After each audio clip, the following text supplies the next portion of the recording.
Hello there and welcome. I'm so glad you found your way here tonight. Before we begin, take a moment to get comfortable. Adjust your pillow, let your body settle into whatever position feels right. There's no rush. We have all the time in the world. Where in the world are you watching from?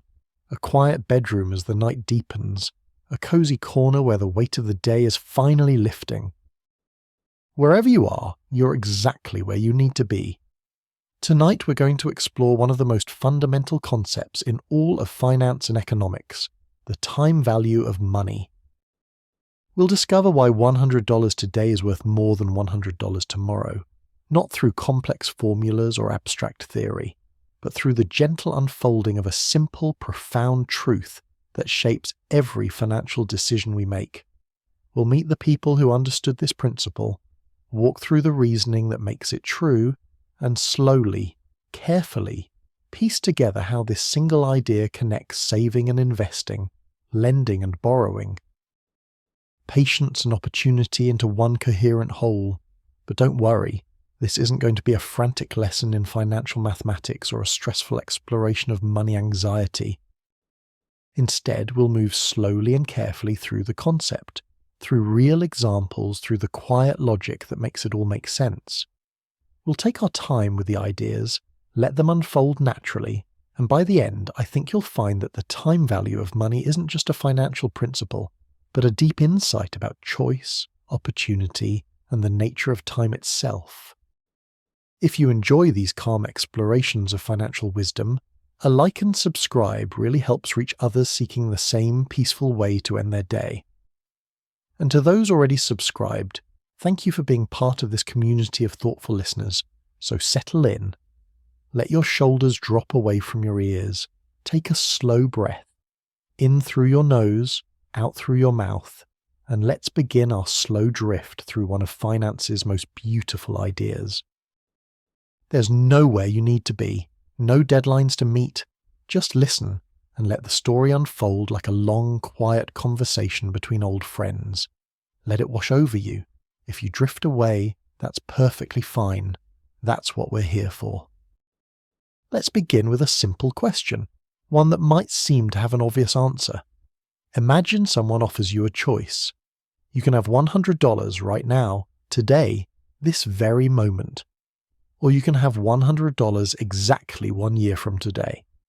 The amount is identical, $100 either way. Which would you choose? Almost everyone, when presented with this choice, chooses the money today. This feels obvious, instinctive. Hardly worth discussing, of course you'd take the money now. But let's slow down for a moment and ask ourselves why.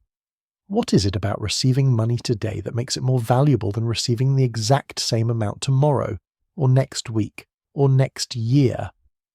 The answer to this question is the foundation of nearly everything in finance. It underlies how we calculate the value of investments, how banks determine interest rates, how businesses decide whether to build new factories, how governments evaluate public projects. It shapes retirement planning and mortgage payments, stock prices and bond yields. Understanding why money today is worth more than money tomorrow opens up the logic of the entire financial world. Let's start with the most straightforward reason, the one that probably occurred to you first. If you have money today, you can use it today. You can spend it on something you need or want right now. You can buy groceries, pay rent, purchase a gift for someone you love. The money has immediate utility, immediate power to improve your life or solve your problems. Money promised for next year doesn't help you if you're hungry today. This is real and important, but it's not the deepest answer. Even if you don't need the money right now, even if you have enough for all your immediate needs, you'd still choose money today over money tomorrow. Why? The answer that begins to unlock everything is this. If you have money today, you can invest it. You can put it to work. You can make it grow.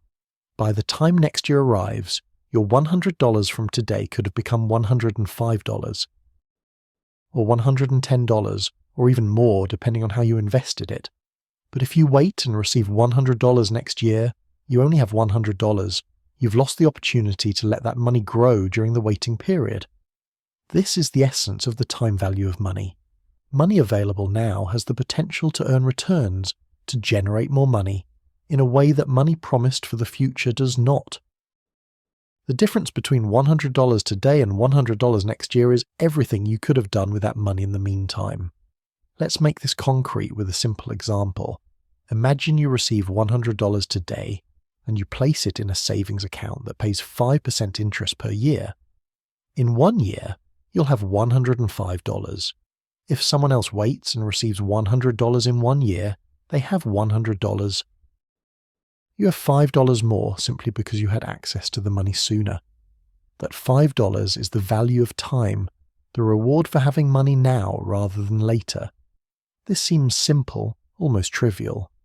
But stay with me, because this simple idea has profound implications that ripple through every corner of finance and economics.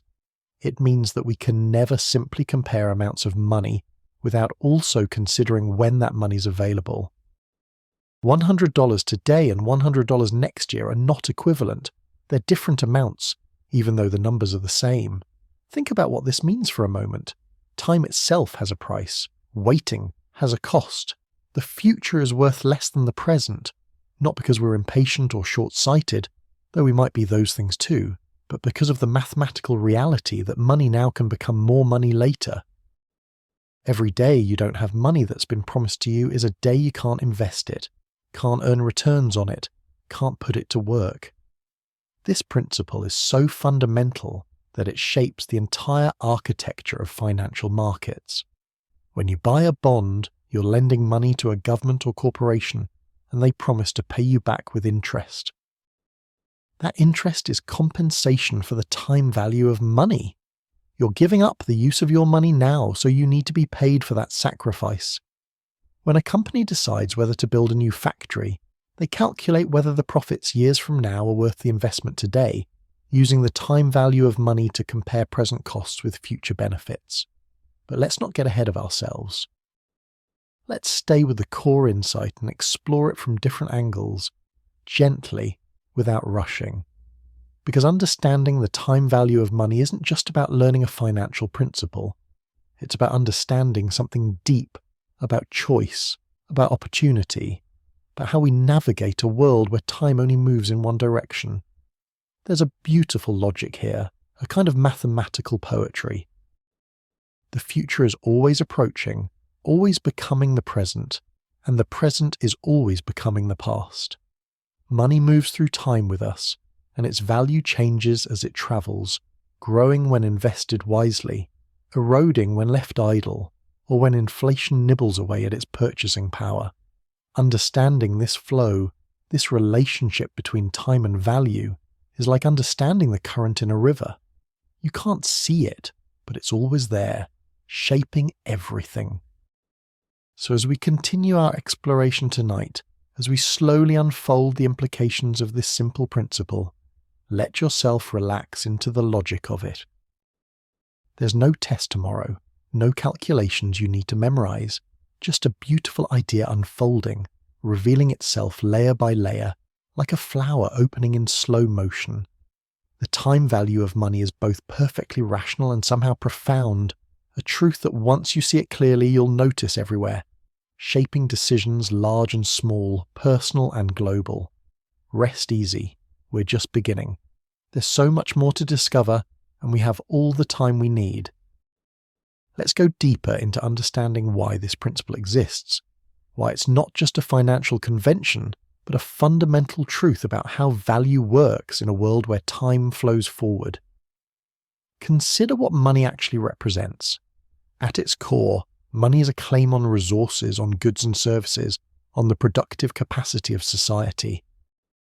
When you hold a $100 bill, you're holding a promise that you can exchange this piece of paper for things you want or need. Food, shelter, entertainment, security. Money is stored possibility, potential energy waiting to be released. Now, if you have this claim on resources today, you have options. You can use it immediately, yes. But you can also transform it. You can lend it to someone who needs it and charge interest. You can invest it in a business that will use it to create value. You can buy an asset, a share of stock, a piece of property, that might appreciate over time. Each of these options represents a different way of putting your money to work, of transforming present value into future value. But if you only receive the money next year, you can't do any of these things during the intervening time. The options are closed to you. The opportunities pass by. You're sitting on the sideline while others are putting their money to work. This is the opportunity cost of waiting, not just what you could have bought with the money, but what you could have made the money become. Let's imagine a specific scenario to make this real. Picture a young woman named Sarah. It's January, and Sarah receives an unexpected gift of $1,000. She has no immediate need for this money. Her expenses are covered. She has a small emergency fund. She decides to invest the money in a simple stock market index fund that historically has returned about 7% per year on average. 1 year passes, it's January again. Sarah checks her investment account and sees that her $1,000 has grown to about $1,070. She didn't do anything particularly clever or work particularly hard. She simply put her money in a reasonable investment and let time work its magic. The $70 of growth is her reward for having the money early, for being able to invest it immediately. Now imagine Sarah's friend Michael. He was supposed to receive $1,000 in January too, but there was a delay. The payment didn't arrive until the following January, exactly 1 year later. Michael receives his $1,000 and immediately invests it in the same index fund Sarah used, but he can't get back that year. Sarah is $70 ahead, and if they both leave their money invested, that gap will actually grow over time as Sarah's larger amount generates larger returns. Neither Sarah nor Michael did anything wrong or right, morally speaking. They both made sensible decisions, but Sarah's money had the gift of time, and that gift compounded into real, tangible value.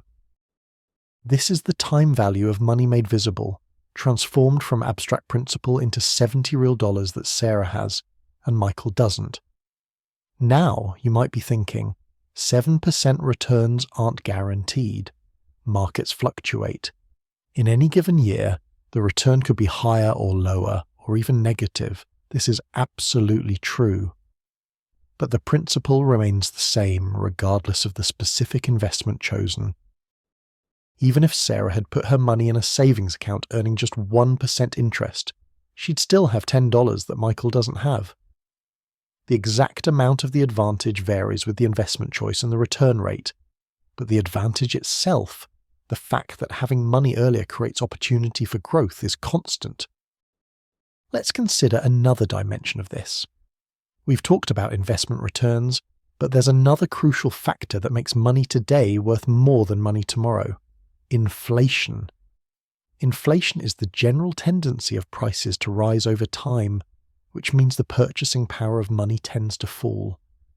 $100 today might buy you a certain basket of goods, say, a week's worth of groceries. But if inflation runs at 3% per year, that same basket of goods will cost about $103 next year. So $100 received next year won't buy you the same week of groceries. It will buy you slightly less. This means that even if you don't invest money you receive today, even if you just put it under your mattress, you're still better off having it now rather than later. Because its purchasing power is slowly eroding with each passing day. Getting the money sooner means you can spend it while it still buys more. Waiting to receive it means you're receiving money that has less buying power than it would have had earlier. Think about how this affects longer time periods. Imagine someone promising to give you $1,000, but they won't give it to you for 20 years. Even if you trust them completely to follow through on the promise, that future $1,000 is worth much less than $1,000 today. If inflation averages 3% per year over those 20 years, that future $1,000 will have the purchasing power of only about $550 in today's terms. Prices will have nearly doubled, so the same amount of money buys nearly half as much. This is why, when we think about financial planning, saving for retirement, planning for a child's education, evaluating an investment, we always have to think about both returns and inflation, both the growth of our money and the erosion of its purchasing power. The time value of money encompasses both dimensions: the opportunity to grow wealth through investment, and the need to protect wealth from the corrosive effects of inflation. There's something almost melancholic about this aspect of money and time. Everything is always changing. The dollar you hold today is not quite the same as the dollar you held yesterday, or will hold tomorrow. Value is fluid, flowing through time, never quite stable. This can feel unsettling, but it can also be liberating. It means that intelligent action, investing wisely, understanding these principles, can actually make a difference. You're not helpless in the face of time's passage. You can work with it, harness it, use it to build rather than merely watch it erode. Let's think about this from yet another angle: risk and uncertainty. When someone promises to pay you money in the future, there's always some chance, however small, that they won't or can't follow through. They might lose their job and be unable to repay a loan. The company that issued a bond might go bankrupt. Even government promises, though generally reliable, carry some distant risk of default. But money you have in your hand right now is certain. You possess it. There's no question about whether you'll receive it, because you already have. This difference between certain present value and uncertain future value is another reason why money today is worth more than money tomorrow. The future is inherently less certain than the present. Risk increases with time. A promise to pay you next week is more reliable than a promise to pay you next year, which is more reliable than a promise to pay you in 10 years. The further into the future a payment is pushed, the more things can go wrong, the more circumstances can change. This is why, when you lend money to someone for a longer period of time, you typically demand a higher interest rate. You're not just being compensated for the time value of money and inflation. You're also being compensated for risk, for the uncertainty that comes with waiting. A 30-year mortgage has a higher interest rate than a 15-year mortgage, even for the same borrower, because the lender is taking on more risk by having their money tied up for longer.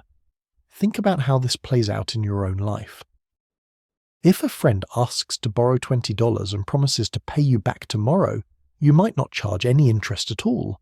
The amount is small, the time period is short, and presumably you trust your friend. But if that same friend asks to borrow $10,000 to be repaid over 5 years, you'd want to charge interest, or more likely, you'd suggest they get a proper loan from a bank. The larger amount and longer time frame introduce risks and opportunity costs that need to be compensated. All of these factors, investment opportunity, inflation and risk, combine to create the time value of money. They work together, reinforcing each other, creating a powerful preference for money now over money later. This preference is rational and logical, built into the structure of how money and time interact. But there's also a psychological dimension worth exploring gently.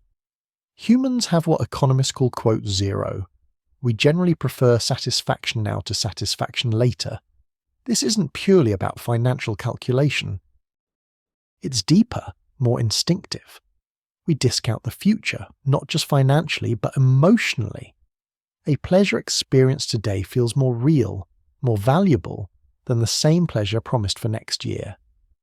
A pain avoided today feels more urgent than the same pain threatened for the distant future. This psychological time preference can work against us. It's why we struggle to save for retirement, why we eat dessert now instead of sticking to our diets, why we procrastinate on difficult tasks. But it also reflects something true about the human condition. We live in the present. The future is always uncertain, always abstract. The present is vivid and real. So there's a wisdom in valuing the present more highly, even if we sometimes take it too far. The time value of money, then, isn't just an economic principle. It's where mathematical reality meets human psychology, where the mechanics of investment returns and inflation intersect with our lived experience of time passing, of opportunities opening and closing, of the future always approaching but never quite arriving until it becomes the present. Let yourself sit with these ideas for a moment. Let them settle. There's no need to grasp everything all at once. These concepts layer upon each other, each one adding depth to our understanding. The time value of money is simple in its core. Money now beats money later, but rich in its implications, touching everything from personal savings decisions to global financial markets. As we continue, we'll explore how this principle gets applied in practice, how financial professionals use it to make decisions, how you can understand it without needing complex mathematics. But for now, just rest in the logic of it. Money flows through time, and time itself has a price. This is neither good nor bad. It simply is, a fundamental feature of living in a world where time moves forward and resources are limited. Understanding it gives us power, clarity, the ability to make better choices about our own financial futures. Breathe slowly. Let your mind wander if it wants to. We're building understanding brick by brick, and each brick is settling into place, creating a structure that will support everything else we explore. The time value of money is our foundation, and we're making it solid, making it clear, making it something you can return to whenever you need to understand a financial decision or principle. There's more to come, but there's no hurry. We'll get there together, one gentle step at a time. Now that we understand why money today is worth more than money tomorrow, let's explore how we actually measure this difference. How do we put a precise number on the value of time? How do we compare $100 today with $100 next year, or with $100 10 years from now? This is where the concept of present value comes in, and while it might sound technical, it's really just a formalization of the intuitive understanding we've already developed. Present value is simply this. What is a future amount of money worth in today's terms? If someone promises to give you $100 next year, what is that promise worth right now today? The answer depends on what else you could do with money if you had it today, specifically what return you could earn by investing it. Let's work through this gently, step by step, building our understanding naturally. Imagine you could invest money today and earn 5% interest per year. If you invested $100 today, in 1 year you'd have $105. We worked through this earlier. Now let's reverse the question. If you're going to receive $105 1 year from now, what is that worth today? The answer is $100. Because if you had a $100 today, you could turn it into $105 in 1 year by investing at 5%. So receiving $105 next year is equivalent to having $100 today.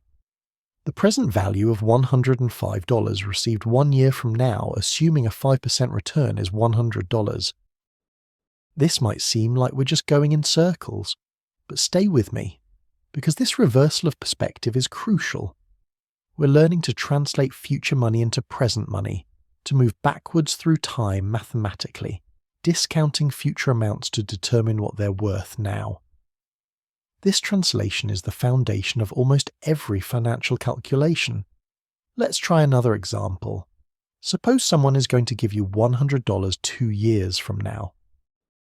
What's that worth today? Again, assuming you could earn 5% per year. Well, if you invested money today at 5%, it would grow to 105% of its original value after 1 year, and then that larger amount would grow by another 5% in the second year. Starting with $100, you'd have $105 after 1 year. That $105 would grow by 5%, adding $5.25, giving you $110.25 after 2 years. So if having $100 today turns into $110.25 in 2 years, then receiving $110.25 in 2 years is equivalent to having $100 today. Working backwards, if you're receiving $100 in 2 years, that's worth less than $100 today. Specifically, it's worth about $90.70 in present value. You could invest $90.70 today at 5%, and it would grow to $100 in 2 years. Notice what's happening here. The further into the future a payment is pushed, the less it's worth in today's terms.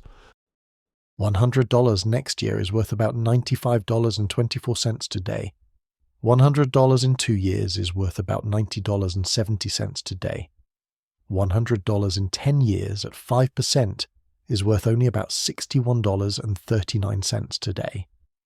The same $100, but its present value keeps shrinking the further away it is in time. This isn't just mathematical abstraction. This is how financial decisions actually get made. When a company considers building a new factory, they estimate all the future profits that factory will generate. Maybe $1 million in year 1, $1,200,000 in year 2, growing over time. But they can't just add up all those future profits and compare them to the cost of building the factory today. That would be comparing dollars from different time periods, which we now understand is meaningless. Instead, they calculate the present value of all those future profits, discounting each year's profit back to today's value. Only then can they compare the present value of future benefits to the present cost, and decide if the investment makes sense. The same logic applies to bonds, one of the most common financial instruments. When you buy a bond, you're essentially making a loan. The bond promises to pay you specific amounts at specific times in the future, maybe $50 every year for 10 years, plus your original $1,000 back at the end. But how much should you pay for that bond today? You calculate the present value of all those future payments, discounting each one back to today based on prevailing interest rates. If the present value of all the payments adds up to $950, that's what the bond is worth today. You shouldn't pay more than that. Let's think about a more personal example, something you might encounter in everyday life. Imagine you win a lottery. Congratulations, by the way. Even though this is hypothetical, the lottery offers you a choice. You can take $1 million right now today as a lump sum. Or you can receive $50,000 every year for the next 25 years, which adds up to $1,250,000 total. Which should you choose? At first glance, the annuity seems better. $1,250,000 is more than $1 million, right? But we now know better than to just compare the raw numbers without considering time. We need to calculate the present value of receiving $50,000 per year for 25 years. What is that stream of future payments worth in today's money? The answer depends on what interest rate we use for discounting. What return you could earn if you invested money yourself. Let's say you could earn 6% per year, which is reasonable for a balanced investment portfolio. Using present value calculations, that stream of $50,000 per year for 25 years is worth about $640,000 in today's money. So even though the annuity pays out $1,250,000 in total, its present value is only $640,000. The lump sum of $1 million today is actually worth much more. This is why, when you hear about lottery winners, financial advisors almost always recommend taking the lump sum if it's offered. The raw numbers of the annuity look bigger, but the time value of money makes the immediate lump sum more valuable. You can invest that lump sum yourself and likely end up with more money than the annuity would provide, plus you have flexibility and control over your money. Now you might notice that all of these calculations depend on choosing an interest rate. 5%, 6%, whatever rate we assume we could earn by investing. This rate is called the discount rate, because we use it to discount future values back to the present. But where does this rate come from? How do we know what rate to use? This is one of the subtle arts of finance, and there's no single right answer. The discount rate should reflect what you could realistically earn with similar risk if you invested the money yourself. For very safe investments, like government bonds, the discount rate might be low, maybe 2 or 3%. For riskier investments, like starting a business or investing in stocks, you'd use a higher discount rate, maybe 8 or 10% or even more, to reflect the higher return you'd need to justify taking that risk. The choice of discount rate can dramatically affect present value calculations. Let's revisit our lottery example. We calculated the annuity's present value at $640,000 using a 6% discount rate. But if we used a 3% discount rate instead, maybe because you're very conservative and would only invest in safe bonds, the present value of the annuity jumps to about $975,000, still less than the $1 million lump sum, but much closer. If we used a 10% discount rate, maybe you're confident you could earn high returns in the stock market. The present value of the annuity falls to only about $454,000, so the discount rate matters enormously. This is why financial professionals sometimes disagree about valuations. They're not necessarily working from different facts. They're using different assumptions about what discount rate is appropriate. Two analysts might look at the same company, see the same projected future profits, and arrive at very different valuations simply because they're using different discount rates based on different judgments about risk and required returns. But let's not get lost in the technicalities. The core insight remains beautifully simple. Future money needs to be translated into present money before we can make meaningful comparisons. The further in the future the money is, the more we discount it, the less it's worth today. This discounting happens at a rate that reflects what we could earn by investing, and that rate can vary depending on the riskiness of the investment and the alternatives available. There's something almost philosophical about this. We're literally putting a price on time, on waiting, on the distance between now and then. We're quantifying patience, or rather, the cost of patience. Every year you wait for money, you're giving up the opportunity to invest that money and earn returns. Present value calculations make that opportunity cost explicit, precise, measurable.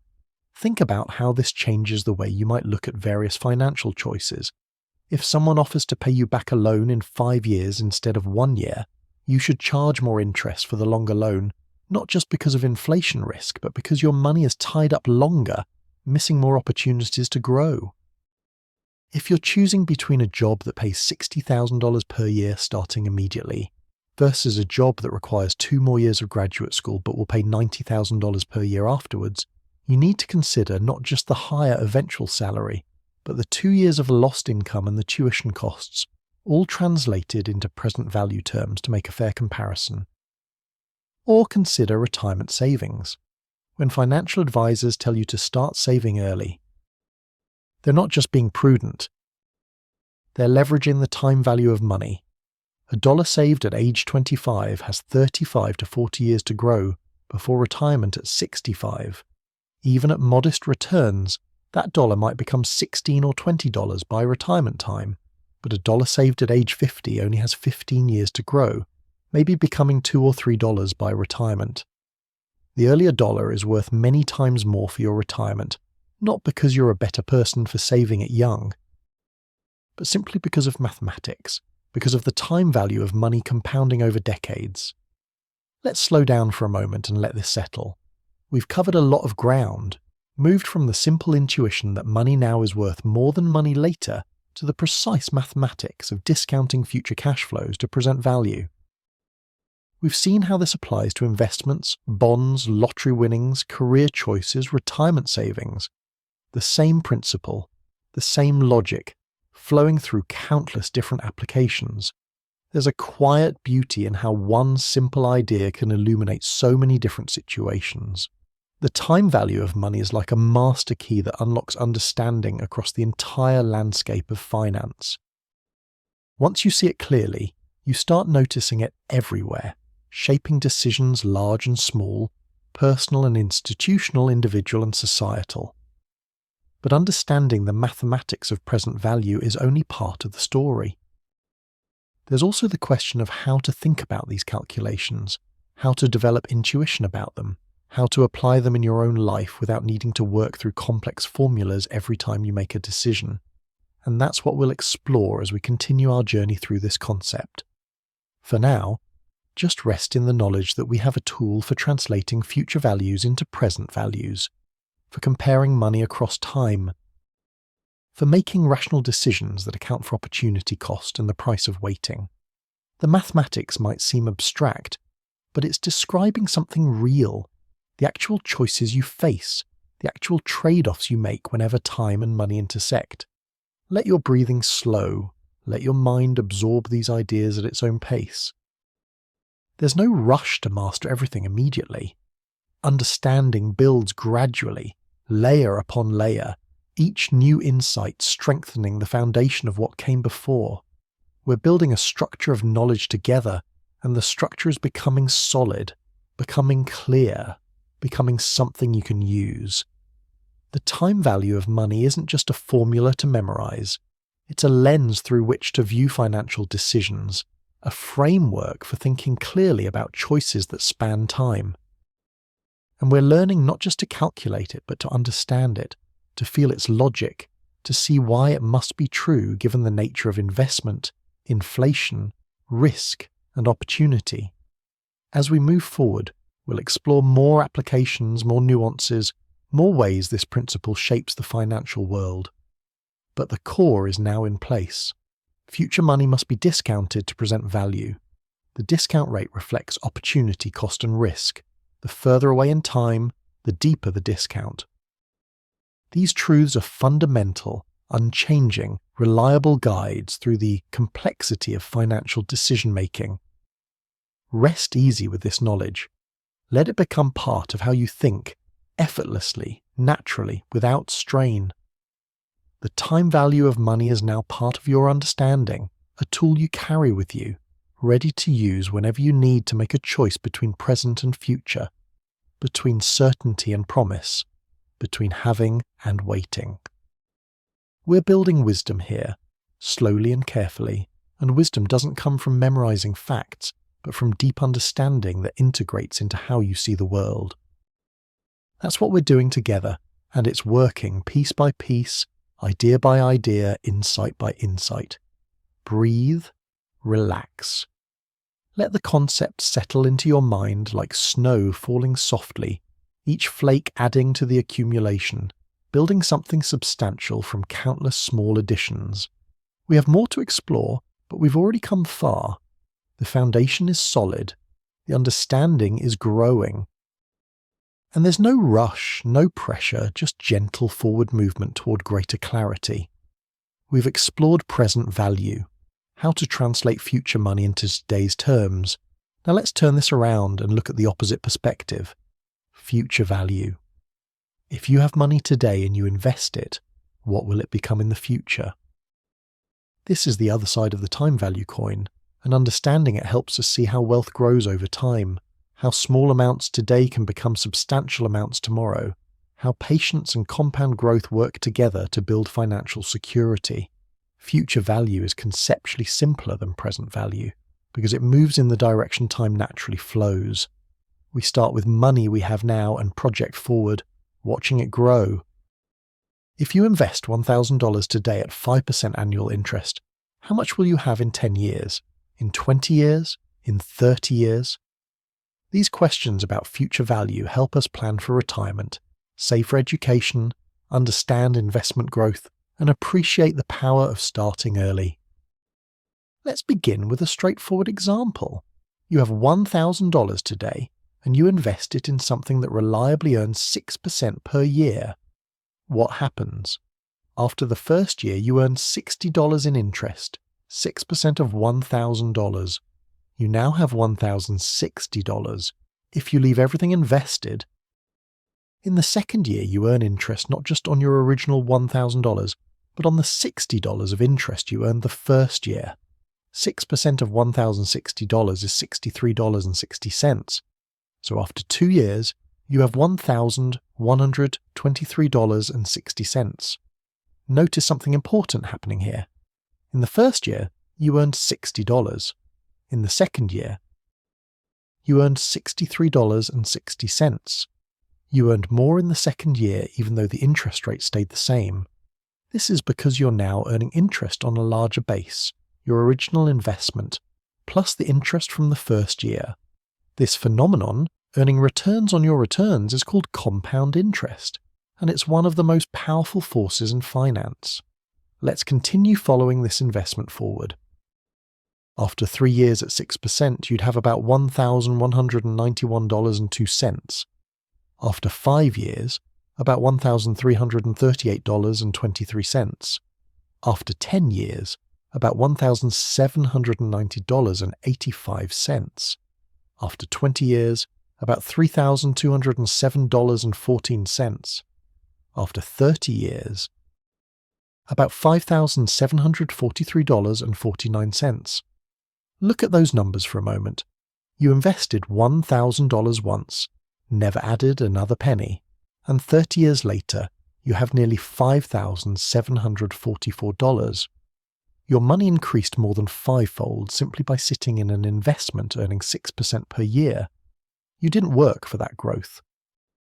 You didn't add more money.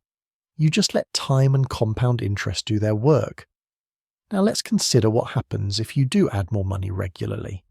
This is closer to how most people actually save, not by making one large investment and walking away, but by contributing smaller amounts regularly over time. Suppose instead of investing $1,000 once, you invest $100 every month for 30 years, and it earns the same 6% annual return. How much would you have at the end? The answer might surprise you. After 30 years of contributing $100 per month, which totals $36,000 in contributions, you'd have approximately $100,463. Your contributions of $36,000 grew to over $100,000. The difference, more than $64,000, is entirely from compound interest, from your money-earning returns and those returns earning more returns, year after year, month after month. Accumulating and building and growing, this is why financial advisors are so insistent about starting retirement savings early. It's not just that you should save. It's that starting early gives your money more time to compound, more time for the growth to accelerate, more time for small amounts to become large amounts. A person who starts saving $100 per month at age 25 will have vastly more at retirement than someone who starts saving $200 per month at age 45, even though the late starter is saving twice as much per month. The early starter has 20 more years of compounding, and those 20 years make an enormous difference. Let's make this concrete with an example. Sarah starts investing $100 per month at age 25, earning 6% annually. She continues until age 65, 40 years of contributions totaling $48,000. Her final balance would be approximately $199,249. Michael starts investing $200 per month at age 45, also earning 6% annually. He continues until age 65, 20 years of contributions totaling $48,000, the same total amount Sarah contributed. His final balance would be approximately $46,435. Sarah and Michael both contributed $48,000 of their own money. But Sarah ends up with nearly $200,000 while Michael has about $46,000. The only difference is time. Sarah's money had more years to compound, more years for the interest to earn interest, more years for growth to accelerate. Those extra 20 years nearly quadrupled her final outcome, even though she was investing half as much per month. This is the magic and the mathematics of compound interest. Albert Einstein supposedly called it the eighth wonder of the world, and whether he actually said that or not, the sentiment captures something true. Compound interest rewards patience. It rewards consistency. It rewards starting early. The growth accelerates over time, getting faster and faster as the base amount grows larger and larger. Let's explore why this acceleration happens. In the early years of investing, most of your account growth comes from your contributions. You're adding money regularly, and that's driving the balance upward. The investment returns are there, but they're small in absolute terms because the account balance is still small. But as years pass and the account grows, the returns start to dominate. When your account has $100,000 in it, a 6% annual return adds $6,000 in a single year, more than many people save in months of contributions. When your account reaches $500,000, that same 6% return adds $30,000 in a year. This is why retirement account balances often seem to barely move in the early years and then suddenly explode in the final decade before retirement. You might save diligently for 10 years and feel like you're getting nowhere, watching your balance creep up slowly. But in the last 10 years before retirement, you might see your balance double or triple, even if you're contributing the same amount you always did. The compound interest has finally built up enough momentum to dominate the growth. There's a useful mental shortcut for thinking about compound growth called the Rule of 72. It says that if you divide 72 by your annual return rate, you get the approximate number of years it takes for your money to double. For example, at 6% annual returns, your money doubles approximately every 12 years. 72 divided by 6 equals 12. At 8% it doubles every 9 years.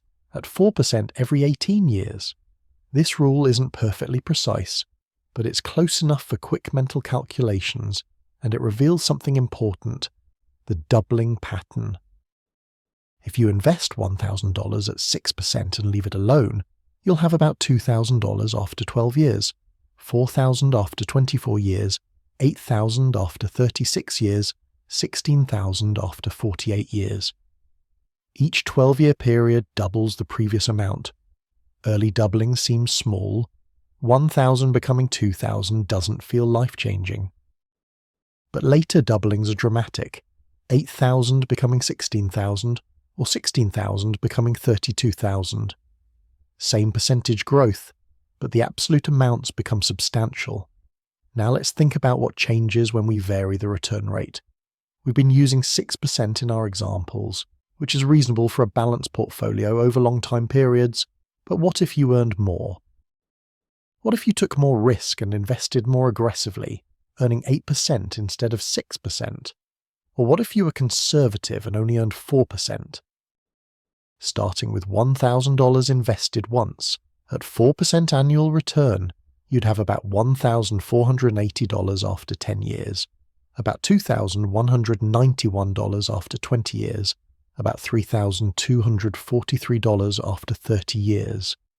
At 6% we calculated earlier, about $1,791 after 10 years, $3,207 after 20 years, $5,743 after 30 years.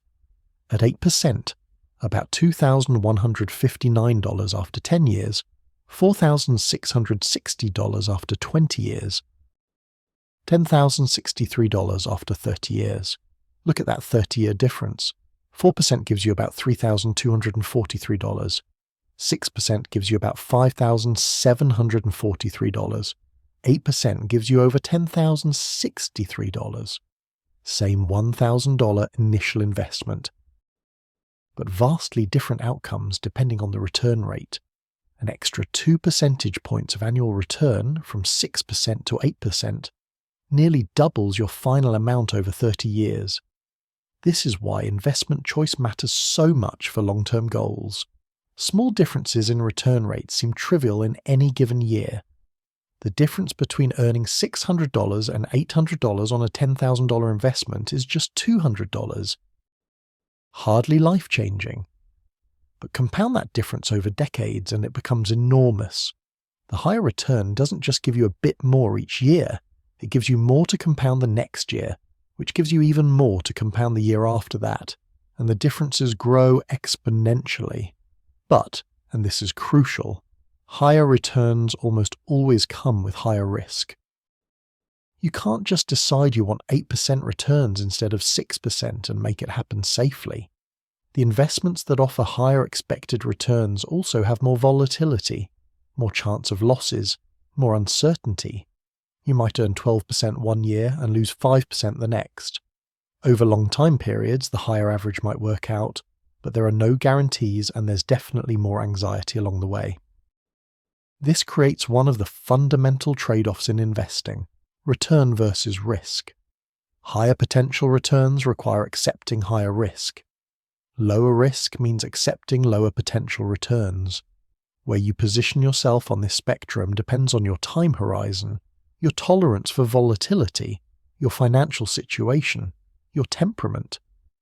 A young person saving for retirement 40 years away can often afford to take more risk, riding out the inevitable downturns, betting on long-term growth.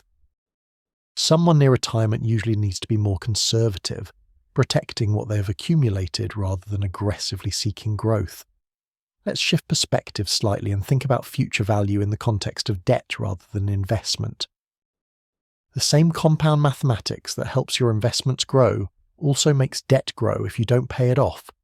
If you carry a credit card balance of $5,000 at 18% annual interest and only make minimum payments, that debt will grow dramatically over time, compounding against you rather than for you.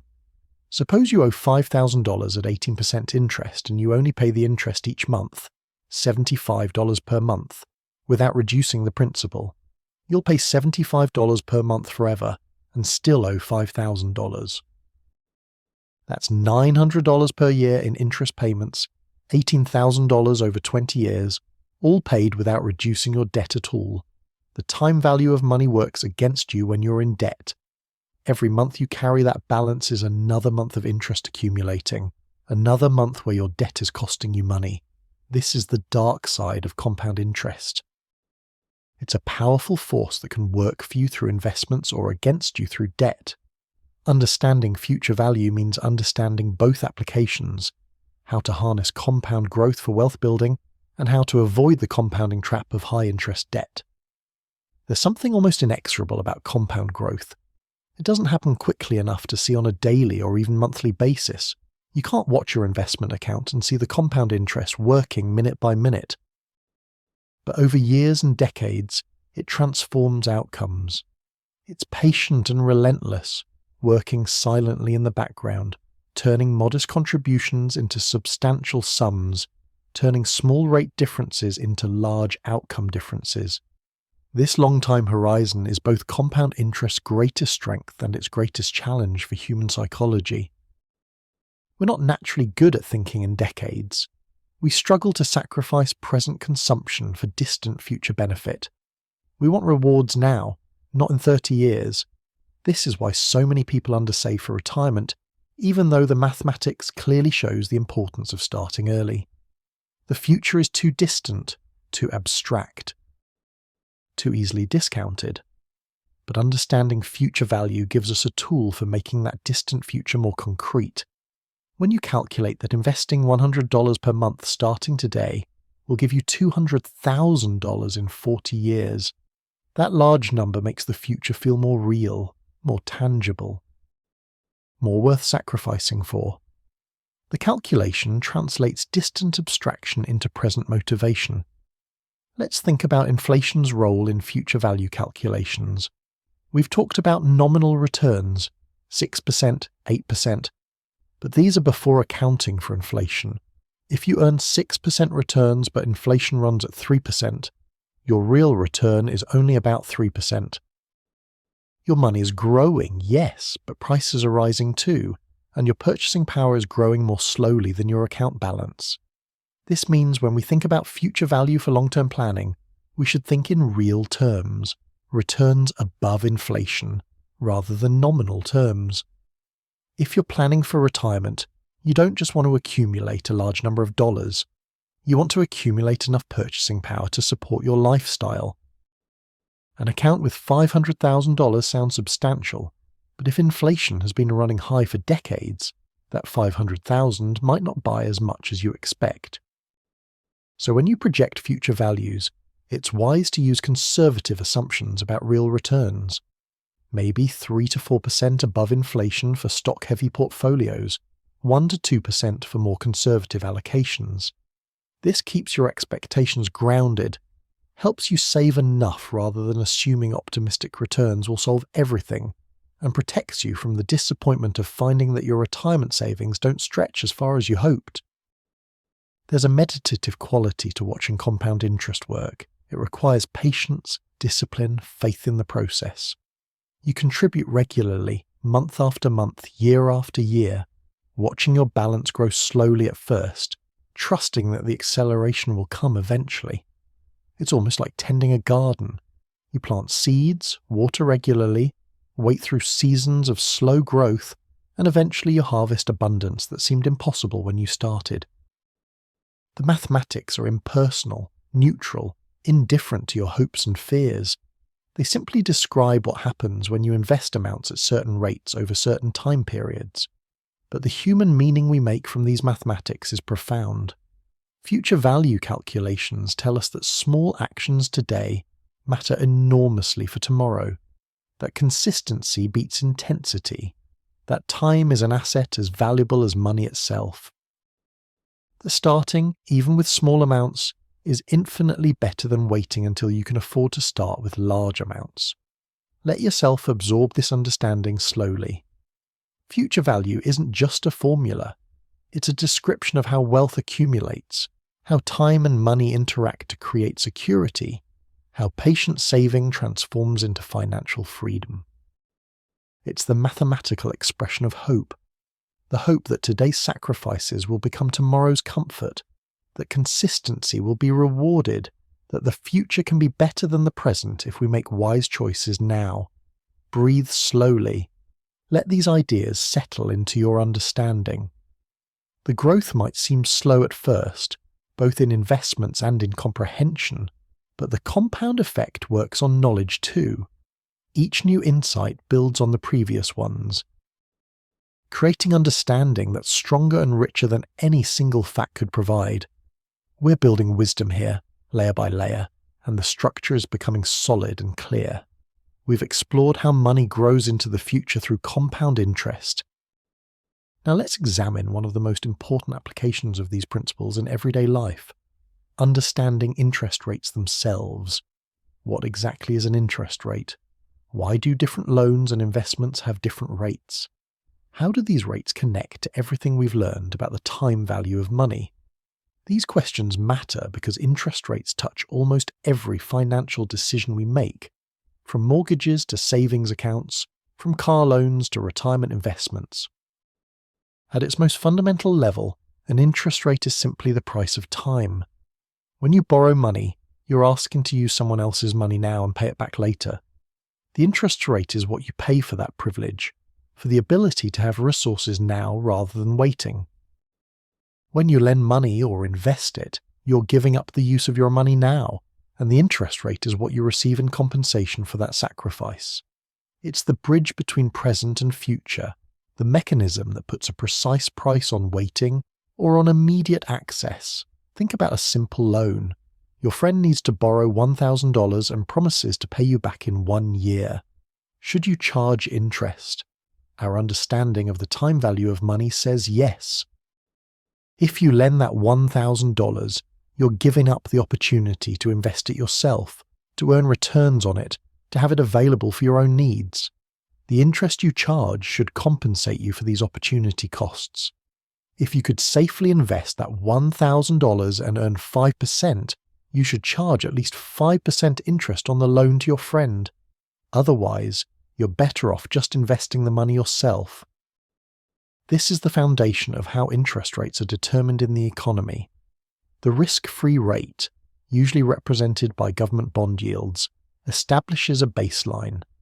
This is what you can earn by lending money to the government, which is considered essentially risk-free because governments can print money or raise taxes to pay their debts. If the risk-free rate is 3%, that means you can earn 3% with virtually no risk. Any other investment or loan needs to offer more than 3% to be worth considering, because why would you take on additional risk for the same or lower return? Let's think about how this plays out with different types of borrowing and lending. When you put money in a savings account at a bank, you're essentially lending money to the bank. The bank pays you interest for this loan, but the rate is typically quite low, maybe 1 or 2%, sometimes less. Why so low? Because the bank is very safe. Your deposits are insured by the government, and you can withdraw your money at any time. The combination of safety and liquidity, easy access to your money, means you don't need to be paid much to accept this arrangement. Now consider a certificate of deposit, or CD. This is also a loan to a bank, but you agree to leave your money untouched for a specific period, maybe 1 year, maybe 5 years, because you're giving up liquidity, accepting that your money will be locked up, the bank pays you a higher interest rate than a savings account. You're taking on the cost of having your money unavailable, and you need to be compensated for that. A 1-year CD might pay 3% when savings accounts pay 1%. The extra 2% is the price of illiquidity, the compensation for your money being tied up. Let's move to corporate bonds. When you buy a corporate bond, you're lending money to a company. The company promises to pay you interest regularly and return your principal at maturity. But companies can fail. They can go bankrupt and default on their bonds. This risk means corporate bonds must pay higher interest rates than government bonds to attract investors. A stable, profitable company might issue bonds paying 5% when government bonds pay 3%. That extra 2% is the risk premium, compensation for the possibility, however small, that the company might not be able to pay you back. And if the company is less stable, if it has significant debt or operates in a volatile industry, it might need to pay 7 or 8 or even 10% to attract bondholders. The higher the risk, the higher the interest rate must be. Investors demand greater compensation for greater uncertainty about being repaid. This is why bonds from companies in financial distress are called _3_. They're risky, and they pay high interest rates to reflect that risk. Some of them will default, and investors know this, so they require high returns on the ones that do pay off to compensate for the losses on the ones that don't. Now let's think about loans from the borrower's perspective. When you take out a mortgage to buy a house, the interest rate you pay depends on several factors. Your credit score matters. It signals how reliably you've repaid debts in the past. The down payment matters. A larger down payment means you have more equity and are less likely to default. The length of the loan matters. Longer loans mean more uncertainty and typically higher rates. The general level of interest rates in the economy matters. If government bond yields are high, mortgage rates will be high too, and if bond yields are low, mortgage rates will be lower. Suppose you're buying a house and the bank offers you a 30-year mortgage at 6% interest. Let's understand what this means in terms of the time value of money. You're borrowing, say, $300,000 today. Over the next 30 years, you'll make monthly payments of about $1,798. If you multiply that monthly payment by 360 months, 30 years, you get total payments of about $647,400. You're paying back more than double what you borrowed. Is the bank gouging you? No. They're charging you for the time value of money. They're giving you $300,000 today that you can use to buy a house, and you're paying them back over 30 years. During those 30 years, inflation erodes the value of the dollars you're repaying. The final payments you make in year 30 will be in dollars worth much less than today's dollars. The bank needs to charge interest to compensate for this, and to compensate for the opportunity cost of lending you that money instead of investing it elsewhere, and to compensate for the risk that you might default on the loan. From your perspective as the borrower, the interest rate determines how expensive the loan really is. A mortgage at 6% is significantly more expensive than a mortgage at 4%, even though the difference seems small. On that $300,000 loan, lowering the rate from 6% to 4% reduces your monthly payment from about $1,798 to about $1,432, a savings of about $366 per month. Over 30 years, that's a total savings of over $130,000. This is why even small differences in mortgage rates trigger refinancing frenzies when rates drop. That difference of a percentage point or two translates into enormous real savings over the life of the loan. Credit card interest rates are typically much higher than mortgage rates, often 15 to 25% or even higher. Why? Several reasons. Credit card debt is unsecured. There's no house or car the lender can seize. If you don't pay, so the risk is higher. Credit card balances are often small, and the administrative cost of managing many small loans is high relative to the amount lent.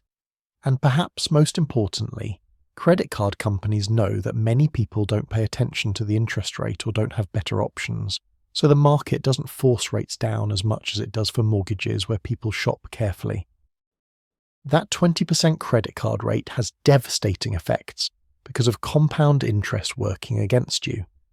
If you carry a $5,000 balance and only make minimum payments, you might pay $250 per year in interest, 5% of your balance. But that's if you pay down the principal. If you only pay the interest, you're paying $1,000 per year to a 20% rate, and your debt never decreases.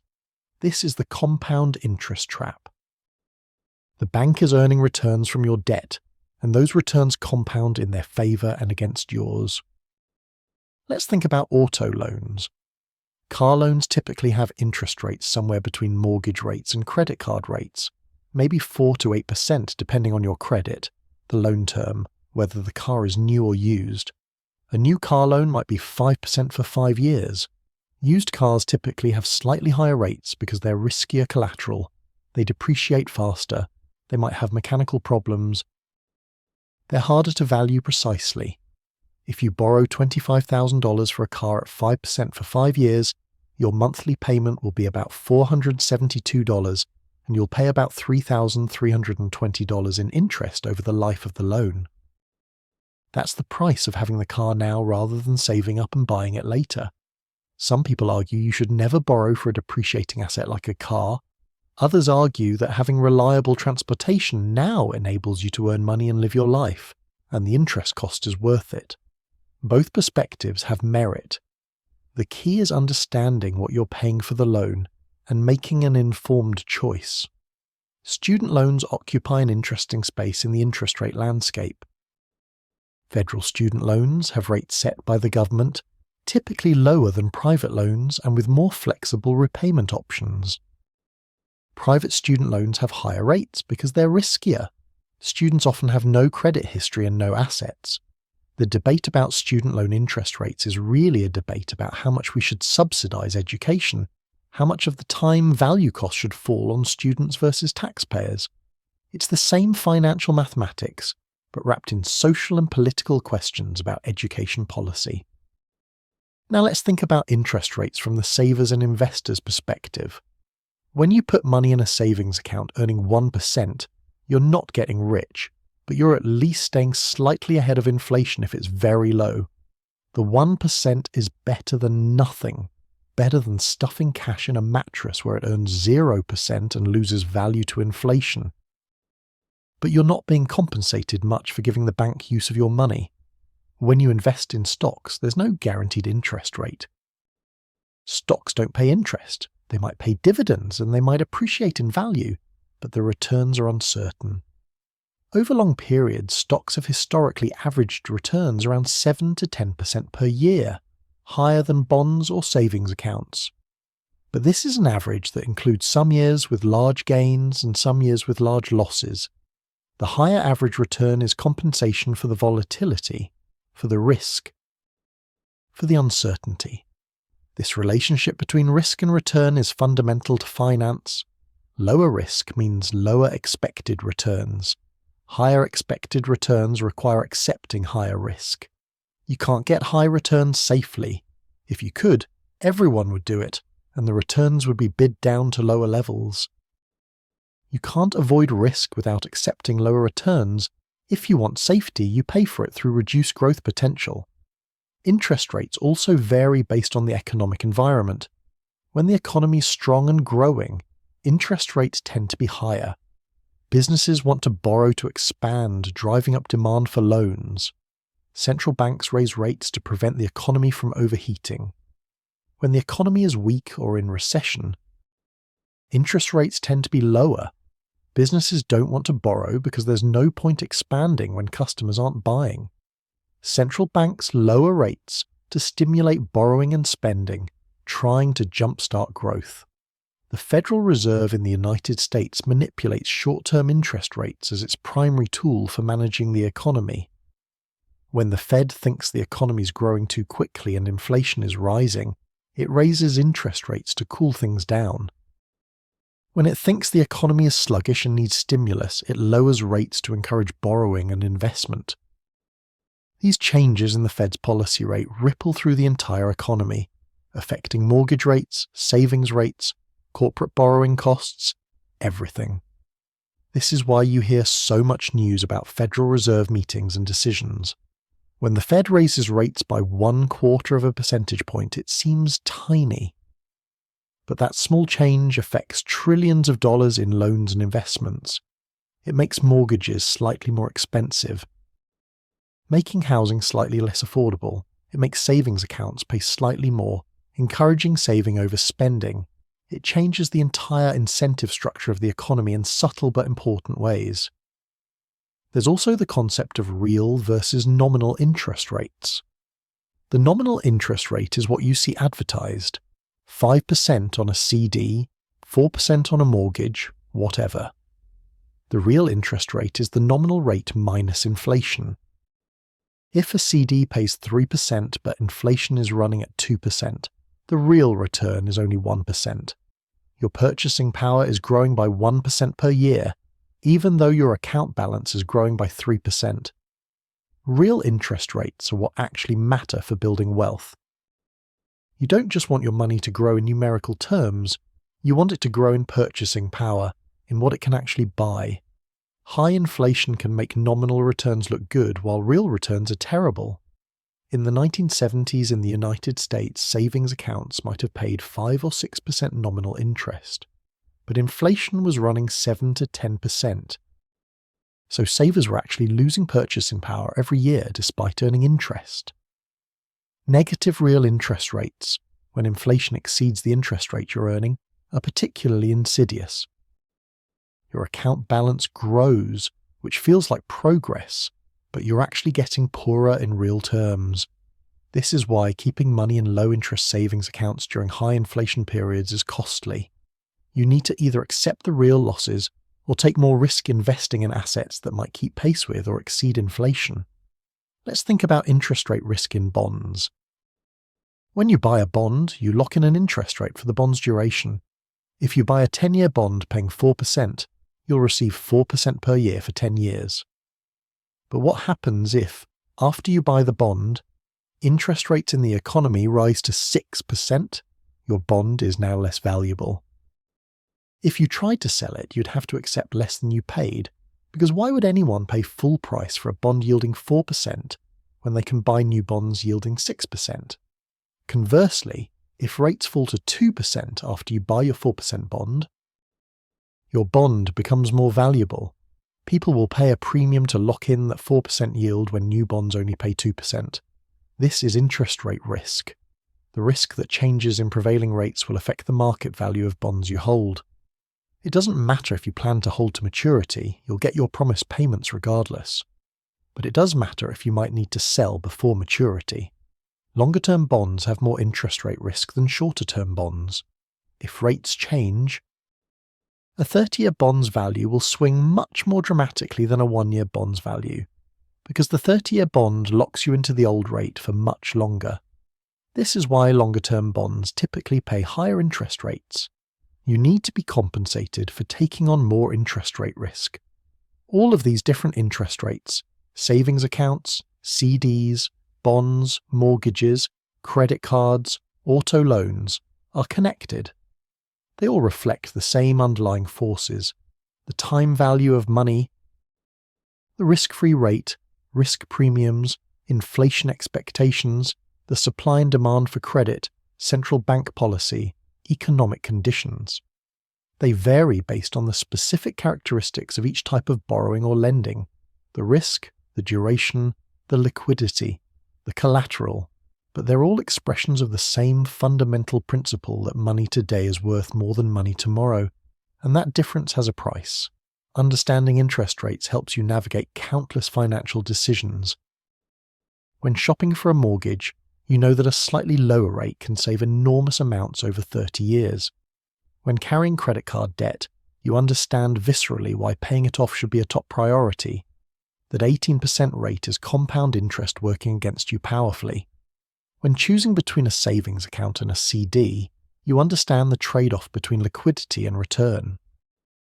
When evaluating an investment, you can compare its expected return to the risk-free rate and ask if the additional return justifies the additional risk.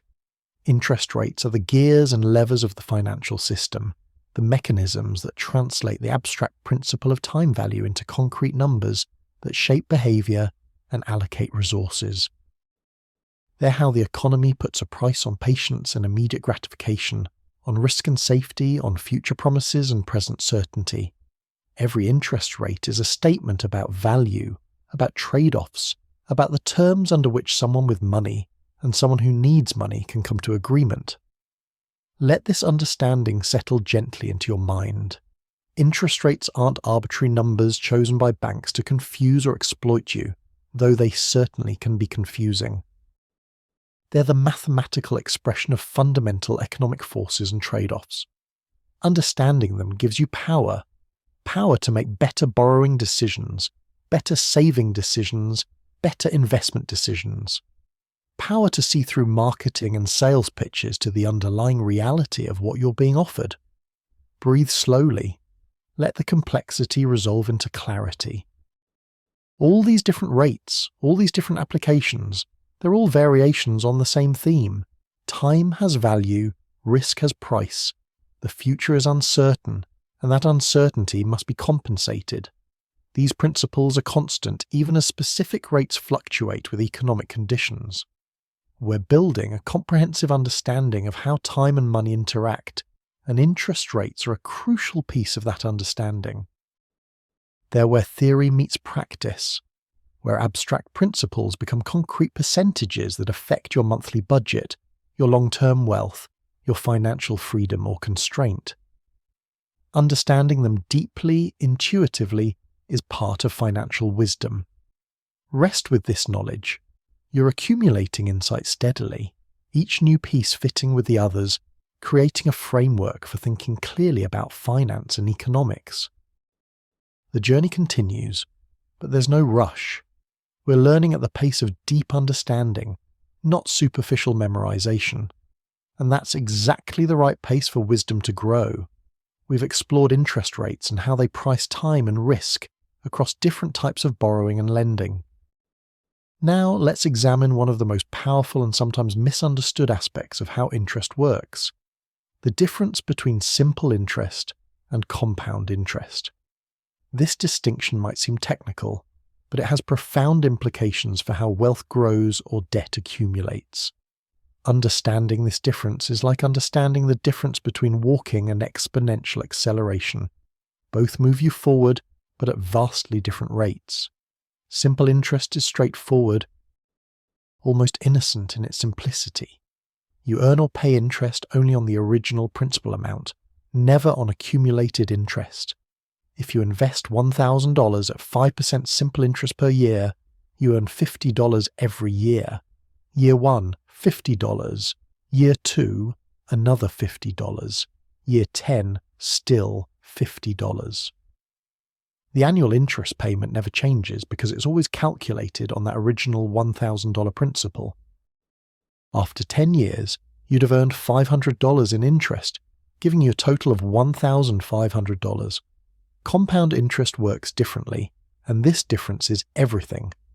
With compound interest, you earn interest not just on your original principal, but also on all the interest you've earned previously.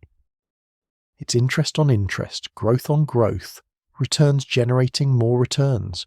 Using the same example, $1,000 at 5%, after the first year you'd earn $50, same as simple interest. But in year 2, you'd earn interest on $1,050, not just the original $1,000. That's $52.50 instead of $50. In year 3, you'd earn interest on $1,102.50, giving you about $55.13. The differences seem small at first, almost trivial. In year 2, you earn an extra $2.50 with compound interest versus simple interest. But these small differences accumulate and accelerate. After 10 years with compound interest at 5%, you'd have about $1,629. Compared to $1,500 with simple interest, the compound interest gave you an extra $129. After 20 years, compound interest gives you about $2,653 versus $2,000 with simple interest.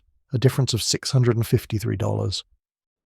After 30 years, it's $4,322 versus $2,500, a difference of $1,822. Notice what's happening. The longer the time period, the more dramatic the difference between simple and compound interest becomes. This is because compound interest creates exponential growth, while simple interest creates linear growth. Linear growth adds the same amount each period. Exponential growth multiplies by the same rate each period, and multiplication creates acceleration that addition can't match. Let's visualize this another way. Imagine two gardens. In the first garden, you plant one seed each year. Every seed grows into a plant that produces one fruit. This is simple interest. Year 1, 1 fruit. Year 2, 2 fruits total. Year 10, 10 fruits total. Nice, steady, predictable growth. In the second garden, you plant one seed the first year. It grows into a plant that produces one fruit, but that fruit contains seeds. The next year, you plant those seeds too. Each plant produces one fruit with more seeds. This is compound interest. Year 1, 1 plant. Year 2, 2 plants. Year 3, 4 plants. Year 10, 512 plants. The second garden explodes with growth because each fruit creates the potential for more fruits, and those fruits create even more potential. This garden metaphor captures something essential about compound interest.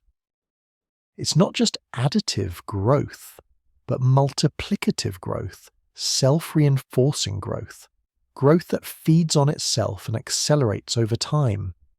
This is why Albert Einstein allegedly called compound interest the most powerful force in the universe. Whether he actually said that is debatable, but the sentiment reflects a truth about how transformative compound growth can be over long periods. The frequency of compounding matters too. Interest can compound at different intervals, annually, quarterly, monthly, daily, even continuously. The more frequently interest compounds, the faster your money grows, though the differences become smaller as compounding becomes more frequent. Let's explore this with an example. Suppose you invest $1,000 at 6% annual interest. If it compounds annually, after 1 year, you have $1,060. If it compounds semi-annually, twice per year, the calculation is different. You earn 3% in the first 6 months, giving you $1,030. Then you earn 3% on that amount in the second 6 months, giving you $1,060.90. You earned an extra 90 cents by compounding twice instead of once. This might seem negligible, and for a single year it is. But over longer periods and with larger amounts, more frequent compounding makes a meaningful difference. That same $1,000 at 6% compounded annually for 30 years gives you about $5,743. Compounded quarterly, it gives you about $6,022. Compounded monthly, about $6,088. Compounded daily, about $6,110. The difference between annual compounding and daily compounding is about $367 over 30 years. Not life-changing, perhaps, but real money that came from nothing but more frequent compounding. Most savings accounts and investments today compound daily or monthly, giving you the benefit of frequent compounding. Credit card interest also compounds frequently, which works against you if you carry a balance. A credit card charging 18% annual interest compounded daily is actually costing you more than 18%, because the daily compounding accelerates the growth of your debt. Let's think about how this plays out with credit card debt specifically, because this is where many people encounter the harsh reality of compound interest working against them. Suppose you have a $5,000 credit card balance at 18% annual interest if you make no payments at all. After 1 year, your balance would grow to about $5,983, an increase of $983. If you still make no payments and let it compound for another year, you're not just adding another $983. You're paying interest on $5,983, so the second year adds about $1,077, growing your balance to about $7,060. The debt is accelerating, growing faster each year because you're paying interest on an ever larger balance that includes previous interest charges. This is the debt trap. If you only make minimum payments that barely cover the interest charges, your principal barely decreases, and you can spend years paying hundreds or thousands of dollars while making almost no progress on actually eliminating the debt. The credit card company benefits from compound interest working in their favor, and you suffer from it working against you. This is why financial advisors are so adamant about paying off high-interest debt quickly. Every month that debt compounds is a month where the problem gets worse, where your hole gets deeper, where your future financial flexibility gets more constrained. Paying off a credit card balance isn't just about eliminating debt. It's about stopping the compound interest machine from grinding against you month after month. Now let's contrast this with compound interest working for you through investing.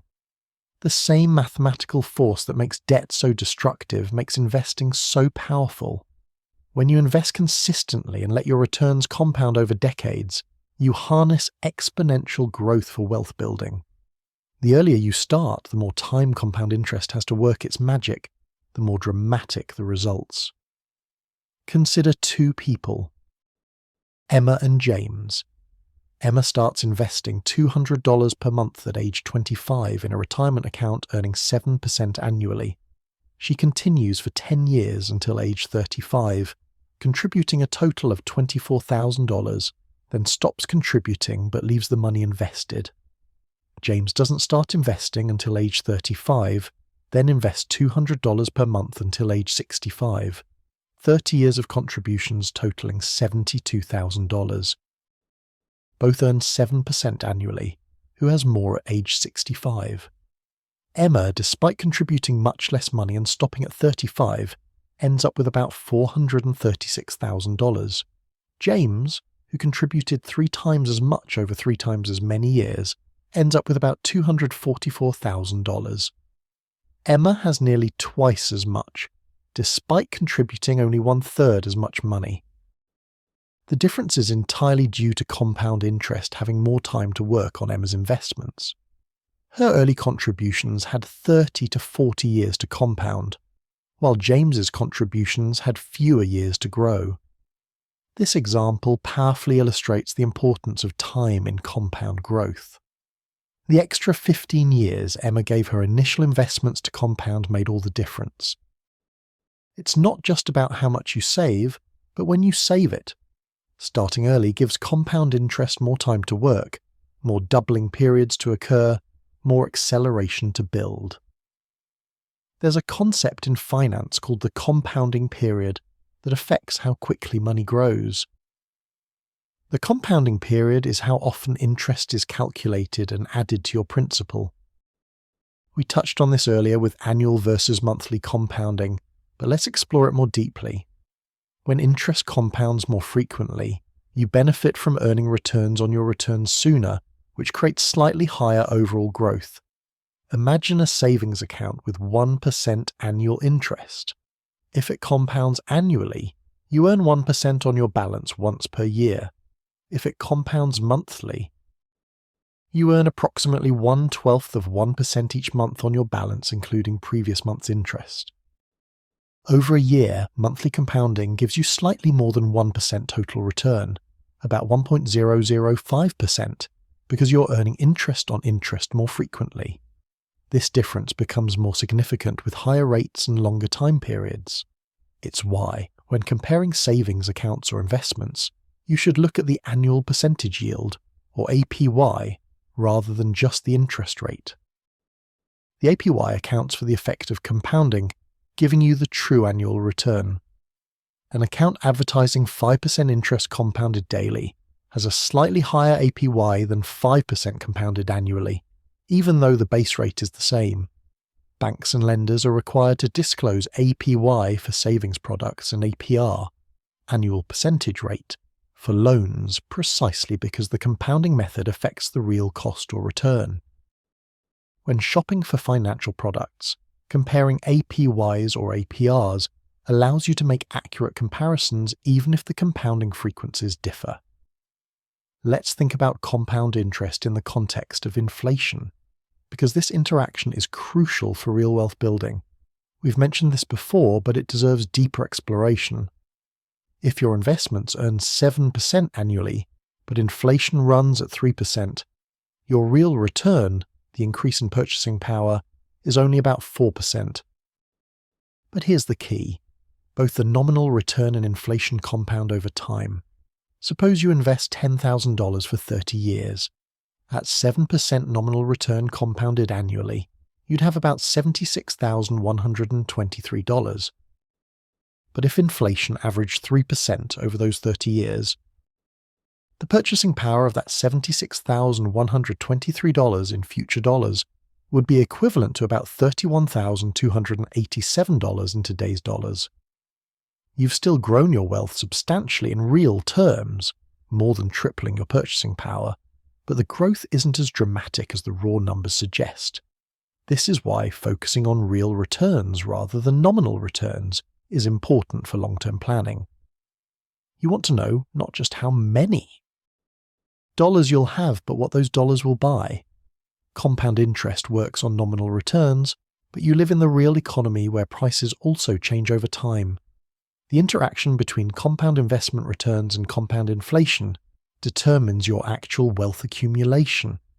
There's something almost magical about compound interest when you first truly understand it, but there's also something sobering. The magic is that small, consistent contributions can grow into substantial wealth given enough time. The sobering reality is that this requires patience, discipline, decades of staying the course. There are no shortcuts.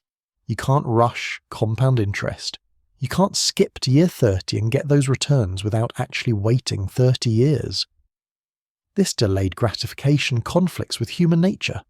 We want rewards now, not in 3 decades.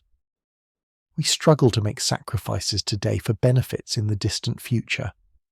This psychological challenge is perhaps the biggest barrier to harnessing compound interest for wealth building. The mathematics work beautifully, but only if you actually save consistently, resist the temptation to withdraw for current consumption, and give time the space to work its exponential magic.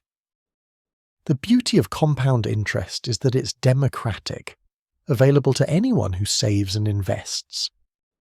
Regardless of income level, a person earning $50,000 per year who saves 10% consistently from age 25 to 65 can accumulate more wealth than someone earning $150,000 per year who saves nothing. The discipline to save and the time to compound matter more than the absolute amount of income. This is empowering. You don't need to be rich to benefit from compound interest. You need to start early, save consistently, and be patient. There's also a darker side to this democracy. Compound interest working against you through debt is equally indiscriminate. It doesn't matter if you're rich or poor. High-interest debt compounds against everyone the same way.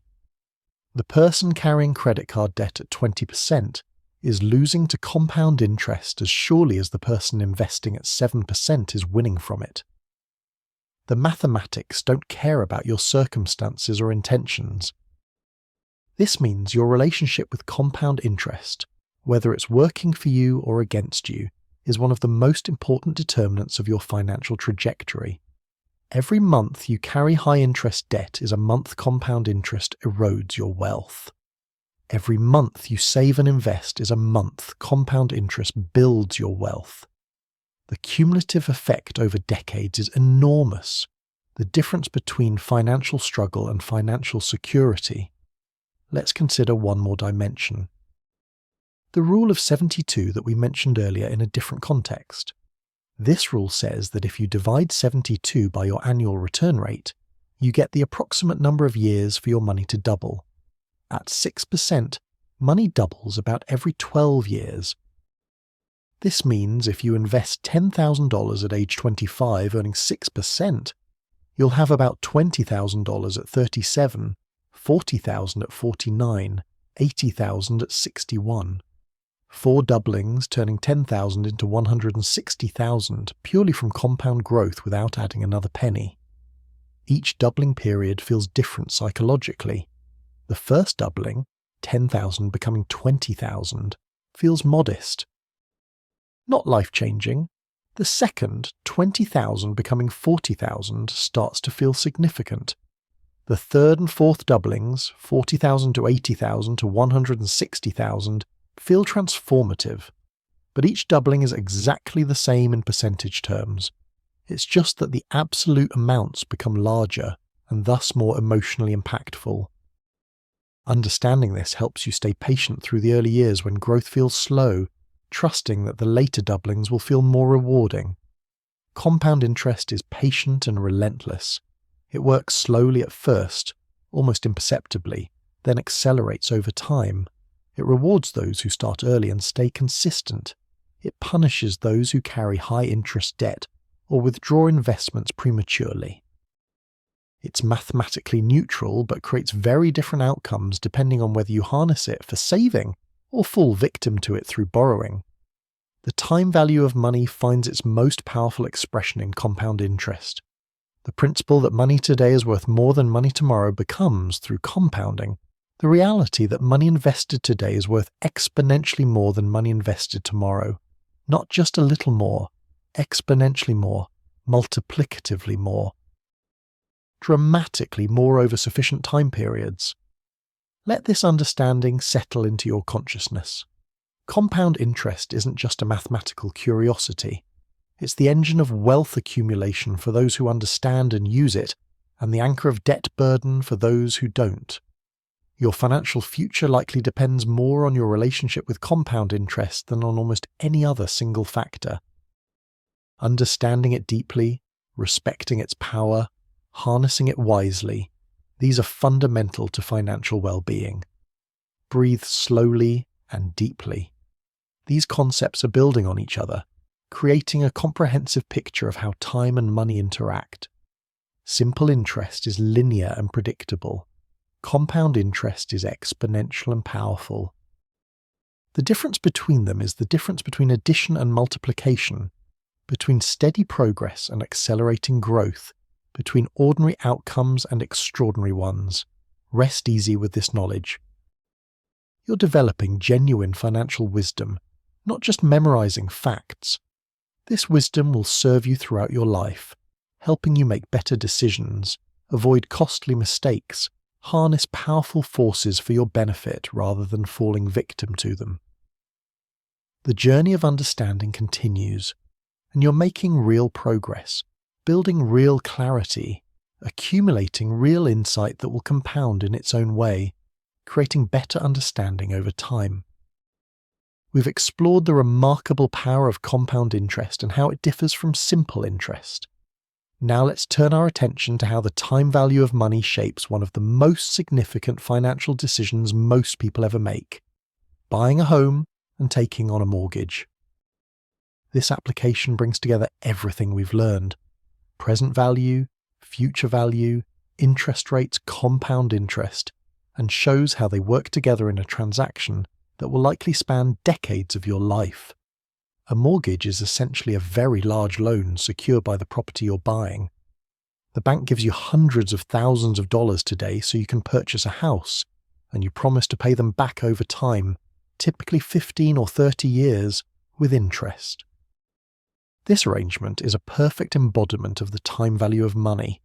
The bank is giving up access to their money now, so they need to be compensated for that opportunity cost through interest payments.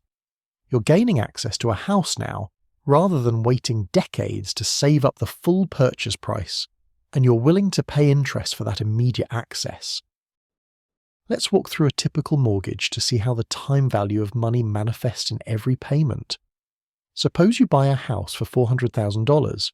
You make a down payment of $80,000, 20%, and borrow $320,000 with a 30-year fixed-rate mortgage at 5% annual interest. Your monthly payment will be about $1,718.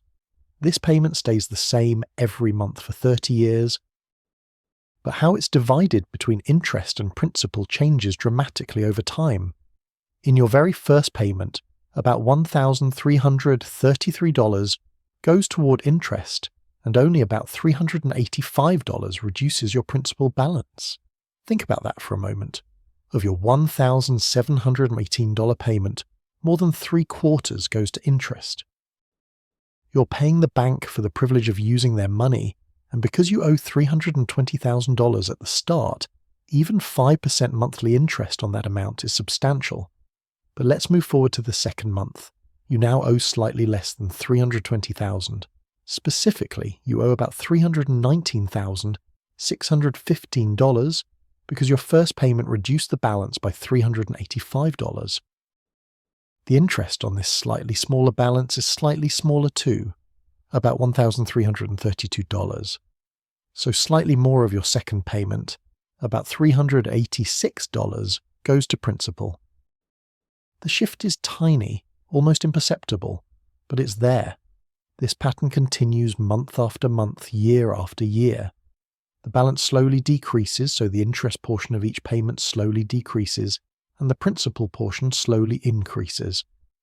By year 10, each payment might split about $1,100 to interest and about $618 to principal.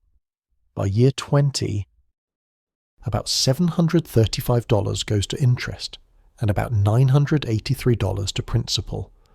In the final year, in month 355, only about $21 goes to interest and $1,697 pays down principal. This is called an amortizing loan, and understanding how it works reveals the time value of money in action. In the early years, you owe a lot of money, so the interest charges are high. The bank is earning significant returns on their loan to you, which makes sense because they gave you a large sum and you haven't paid much back yet. As years pass and you gradually pay down the balance, the interest charges shrink because they're calculated on an ever smaller outstanding balance. By the end, you owe very little, so interest charges are minimal, and most of each payment just finishes paying off the last of the principal. Let's consider what you actually pay over the life of this mortgage. Your monthly payment is $1,718 for 360 months. That's a total of about $618,480, but you only borrowed $320,000. The difference, about $298,480, is interest. You're paying almost as much in interest as you borrowed in the first place. This is the cost of having that $320,000 available to you for 30 years. Is this fair? From the bank's perspective, absolutely. They gave you $320,000 that you used to buy a house you've been living in for 3 decades. During those decades, inflation has eroded the value of the dollars you're paying back. The final payments you make in year 30 are in dollars worth much less than the dollars they lent you in year 1. The interest they charge compensates for this inflation, for the opportunity cost of lending that money to you instead of investing it elsewhere, and for the risk that you might default on the loan. From your perspective, it's also arguably fair, though it might not feel that way when you see the total interest paid. You got to live in a house for 30 years without having to save up $400,000 first. If you had waited to save that much, you might have been renting for decades, spending money on rent that builds no equity. The house has likely appreciated in value over 30 years. And you've enjoyed the security, stability, and freedom of home ownership throughout that period. The interest is the price of all those benefits. Now let's explore what happens if you make extra payments toward principal. Suppose that in addition to your required $1,718 monthly payment, you pay an extra $200 toward principal each month. This extra payment goes entirely to reducing your balance. It doesn't count toward interest. What effect does this have? By paying an extra $200 per month, you'd pay off your $320,000 mortgage in about 24 years instead of 30 years. You'd save about 6 years of payments. More impressively, you'd save about $94,000 in total interest over the life of the loan. An extra $200 per month, $48,000 in additional payments over 24 years, saves you $94,000 in interest. The money you pay toward principal early in the loan saves enormous amounts of interest because it reduces the balance that all future interest calculations are based on. This demonstrates the time value of money working in your favor as a borrower. By paying down principal faster, you reduce the balance sooner, which reduces future interest charges. Every extra dollar you pay toward principal today saves multiple dollars in future interest. The earlier you make extra payments, the more you save, because early principal reductions affect the interest calculations for more years. Some people use this insight to pursue aggressive mortgage payoff strategies, putting every extra dollar toward their mortgage to eliminate it quickly. Others argue that you shouldn't rush to pay off a low-interest mortgage if you could invest extra money at higher returns elsewhere. If your mortgage rate is 4%, but you could earn 7% in the stock market, you're mathematically better off investing the extra money rather than paying down the mortgage. This is the time value of money again. You compare the certain return of saving 4% in interest versus the uncertain but potentially higher return of earning 7% in investments. Both approaches have merit. The aggressive payoff strategy provides certainty and peace of mind. You eliminate a major debt and free up your monthly budget from mortgage payments. The invest instead strategy potentially builds more wealth, but carries market risk and requires discipline not to spend the money on current consumption. Neither is universally right or wrong. The best choice depends on your risk tolerance, interest rates, investment opportunities, and personal values. Let's think about refinancing through the lens of time value. Suppose you took out your mortgage 5 years ago at 6% interest. Today, rates have fallen to 4%. Should you refinance, essentially taking out a new loan at the lower rate to pay off the old higher rate loan? The answer depends on comparing costs and benefits using present value analysis. Refinancing typically costs 2 to 5% of the loan amount in fees. On a remaining balance of, say, $300,000, you might pay $9,000 in refinancing costs.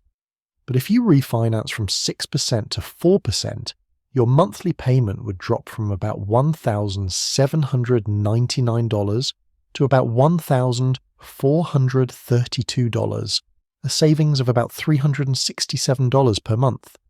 How long does it take to recoup that $9,000 cost? About 24 months. After 2 years, you're ahead. Saving $367 every month for the remaining life of the loan. But present value analysis would say you need to discount those future savings. $367 per month for 28 more years is a lot of money in nominal terms, about $123,000. But what's the present value of that stream of savings? Using a discount rate of 4%, the rate you could earn by investing money safely, the present value of those savings is about $62,000. Subtract the $9,000 refinancing cost, and you have a net present value gain of about $53,000 from refinancing. The decision is clearly beneficial when analysed this way. This is how financial professionals evaluate refinancing decisions. They don't just look at monthly payment savings. They calculate the present value of all future savings, compare it to upfront costs, and determine if the net present value is positive. If it is, refinancing makes financial sense. If it's not, you're better off keeping your existing mortgage. Now let's consider the choice between a 15-year mortgage and a 30-year mortgage. The 15-year mortgage has a shorter term, so less time value uncertainty and risk for the lender, which means the interest rate is typically lower, maybe 4% for 15 years versus 5% for 30 years. But the monthly payments are higher because you're paying off the same principal in half the time. On a $320,000 loan, a 30-year mortgage at 5% requires monthly payments of about $1,718. A 15-year mortgage at 4% requires about $2,366 per month. The 15-year mortgage costs about $648 more per month. That's a significant difference that might strain your budget. But let's look at the total cost over the life of each loan. The 30-year mortgage, as we calculated earlier, costs about $618,480 total over 30 years, $320,000 in principal, plus about $298,480 in interest. The 15-year mortgage costs about $425,880 total over 15 years, $320,000 in principal, plus about $105,880 in interest. You save about $192,600 in interest by choosing the 15-year mortgage. Is the 15-year mortgage better? It depends on your circumstances and priorities. If you can comfortably afford the higher payment, the 15-year mortgage builds equity faster and saves enormous amounts in interest. You own your home free and clear in half the time. But if the higher payment stretches your budget dangerously thin, or if you have other high-interest debts or important financial goals, the lower payment of the 30-year mortgage might be wiser.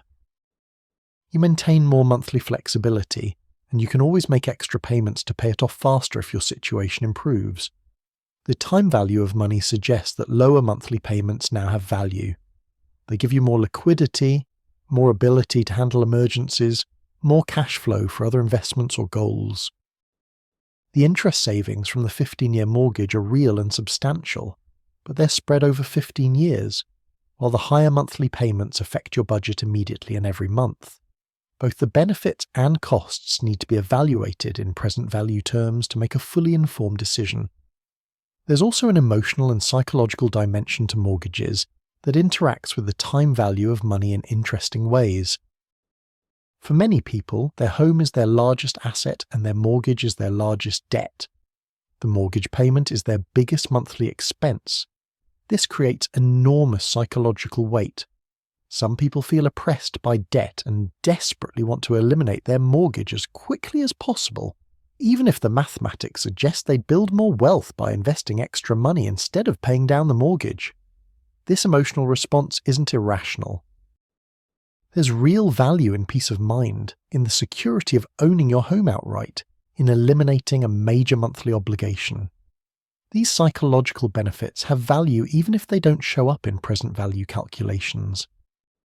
A person who pays off their mortgage and sleeps better at night, worries less, and feels more financially secure is gaining something real, even if it's not captured in dollars and cents.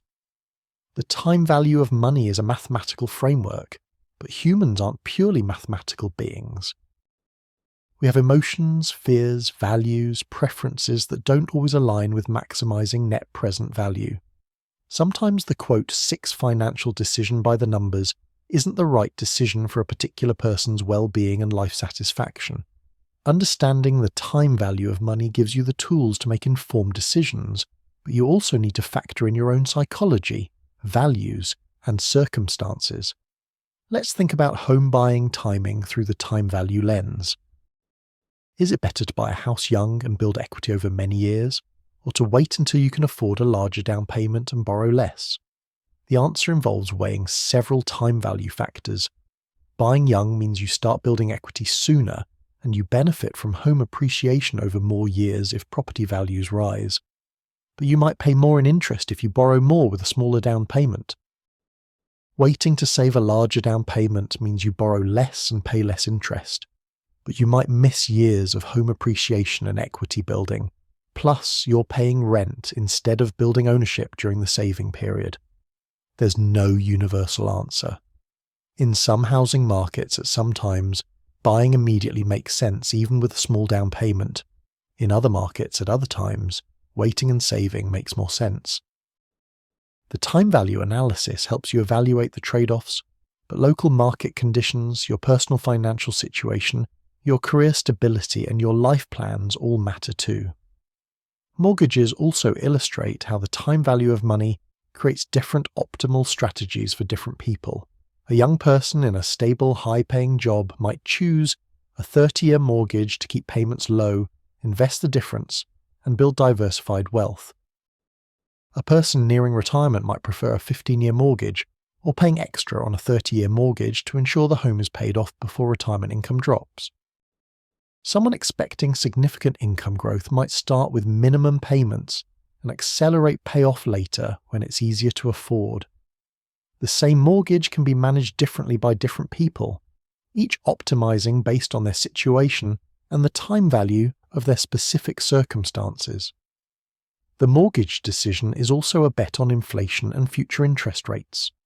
When you lock in a fixed-rate mortgage, you're betting that inflation will continue and that you'll be paying back the loan in depreciated future dollars. If inflation runs higher than expected, you benefit. You're repaying in dollars worth less than anticipated, and your fixed payment becomes easier to afford as wages rise with inflation. If deflation occurs, rare but possible, you lose this bet, repaying in dollars worth more than expected. The mortgage is also a hedge against rising interest rates. If rates rise, you're locked into your lower rate, which makes your mortgage valuable in a sense. You're borrowing at below market rates. Understanding these dynamics helps you see a mortgage not just as a debt, but as a financial instrument with characteristics that can work in your favour or against you depending on broader economic trends. The time value of money means that long-term fixed-rate debt in an inflationary environment is actually beneficial for borrowers and challenging for lenders. This is why banks charge interest rates that include an inflation premium. They're trying to protect themselves against the erosion of money's value over the mortgage term. Let all of this settle gently into your understanding. Mortgages might seem like simple transactions. Borrow money, buy house, make payments, but they're actually sophisticated applications of every time value principle we've discussed. Present value determines how much house you can afford. Future value shows what your equity will become. Interest rates reflect opportunity, cost, and risk. Compound interest determines how payments split between principal and interest. Amortization is time value made visible, month by month, year by year. Breathe slowly and let these connections form naturally in your mind. You're seeing how theoretical principles manifest in concrete decisions that affect daily life. The time value of money isn't abstract. It's there in your monthly mortgage statement, in your decision whether to refinance, in your choice of loan term, in your strategy for extra payments. Understanding it deeply gives you power to make better decisions, to see opportunities others miss, to avoid costly mistakes. Rest easy with this knowledge. The complexity is resolving into clarity. Each piece connects to the others, creating a coherent whole. Your understanding is building naturally, without force or strain. Like compound interest itself, steady accumulation that becomes substantial over time, we're making progress together, one insight at a time, and the framework is becoming solid and clear. We've explored how the time value of money shapes mortgage decisions and the journey of home ownership over decades. Now let's examine another crucial application: how businesses use these principles to make investment decisions. Every time a company considers building a new factory, launching a new product, acquiring another company, or investing in new technology, they're applying time value concepts to determine whether the investment makes financial sense. Understanding how businesses think about these decisions reveals the time value of money operating at a larger scale, shaping the economy and affecting millions of lives. When a business evaluates potential investment, let's say building a new manufacturing facility, they face a fundamental question. Will this investment create more value than it costs? This seems simple, but answering it requires comparing costs that happen now with benefits that flow in over many years in the future. A factory might cost $100 million to build today, but generate $20 million in profits each year for the next 10 years. Is that a good investment? We can't simply add up the future profits and compare them to the current cost, because we now understand that dollars at different points in time aren't directly comparable. This is where a concept called net present value, or NPV, becomes crucial. Net present value is simply the present value of all future cash flows minus the initial cost. It tells you in today's dollars whether an investment creates value or destroys value. If the NPV is positive, the investment creates value and should be pursued. If it's negative, the investment destroys value and should be avoided. If it's zero, the investment breaks even and you're indifferent. Let's work through our factory example step by step. The factory costs $100 million to build today. Over the next 10 years, it will generate $20 million in profit each year. But we need to discount those future profits to present value. What discount rate should we use? This is where business judgment comes in. The discount rate should reflect the company's cost of capital, what it costs them to raise money for investments, and the riskiness of the project. Let's say this company determines that 8% is the appropriate discount rate for this factory project. Now we calculate the present value of $20 million received 1 year from now. Using our present value formula, $20 million 1 year away discounted at 8% is worth about $18,519,000 today. The second year's $20 million, being 2 years away, is worth about $17,147,000 in present value.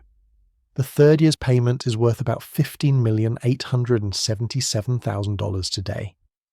And so on, each year's profit discounted back to present value. If we add up the present value of all 10 years of $20 million profits, we get about $134,202,000. This is what the entire stream of future profits is worth in today's terms. Now we subtract the initial cost of $100 million. The net present value is about $34,202,000. This positive NPV means the factory investment creates value. The company should build it, because the present value of what they'll receive exceeds what they'll pay. But notice how sensitive this decision is to our assumptions. We assumed 8% as the discount rate. What if the project is riskier than we thought, and the appropriate discount rate is actually 12%? Let's recalculate. $20 million 1 year away at 12% discount is worth about $17,857,000. The second year's payment is worth about $15,944,000. Continuing through all 10 years, the total present value of the profit stream at 12% discount is about $113,150,000. Subtract the $100 million cost, and the NPV is only about $13,150,000. Still positive, but much less attractive. The higher discount rate, reflecting higher risk or higher opportunity cost, makes the same project significantly less valuable. And if we used a 15% discount rate, the present value of the profit stream would be only about $100,218,000, giving an NPV of just $218,000, barely positive. At 16%, the NPV would turn negative. Same factory, same profits, but different discount rates leading to very different conclusions about whether to invest. This sensitivity to the discount rate is why companies spend considerable effort determining the right rate to use for different projects. The discount rate captures risk, opportunity cost, and the company's cost of capital all in one number. And that number determines which investments get made and which don't. Small changes in the discount rate can flip decisions from yes to no or vice versa. This is the time value of money wielding enormous influence over resource allocation in the economy. Let's think about another business decision, whether to replace old equipment now or wait. Suppose a company has manufacturing equipment that still works but is inefficient. New equipment costs $5 million but would save $1 million per year in operating costs. The new equipment would last 10 years. Should they buy it? Again, we calculate NPV. The cost is $5 million today. The benefit is $1 million per year for 10 years. If we use a 10% discount rate, the present value of saving $1 million per year for 10 years is about $6,145,000. Subtract the $5 million cost, and the NPV is about $1,145,000. The investment makes sense. But there's another consideration. What if they wait a year? Equipment prices might fall as technology improves. Operating costs might not increase much. Maybe cash flow is tight this year and would be better next year. This creates a more complex decision involving the option value of waiting.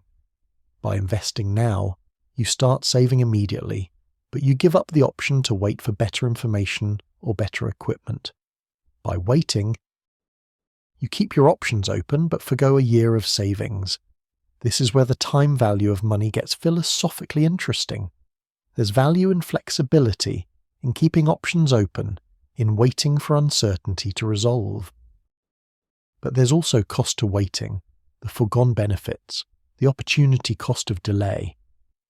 Balancing these requires comparing the present value of acting now versus the present value of waiting and acting later.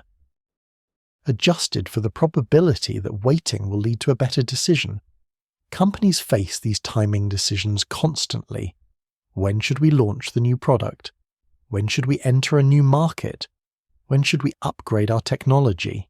Too early, and you waste money on premature investments. Too late, and competitors capture the opportunity.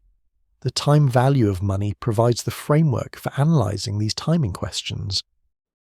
Though it can't eliminate the uncertainty inherent in business decisions.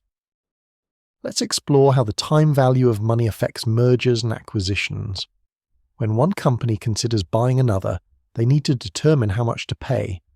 The standard approach is to estimate all future cash flows the target company will generate, discount them to present value, and that tells you what the company is worth today. This is called discounted cash flow valuation, or DCF. Suppose Company A is considering acquiring Company B. They project that Company B will generate $10 million in free cash flow next year, growing by 5% per year for the next 20 years, then growing at 3% per year forever after that. What's Company B worth? This requires calculating the present value of an infinite stream of growing cash flows. Complex mathematically, but conceptually just an extension of what we've been doing.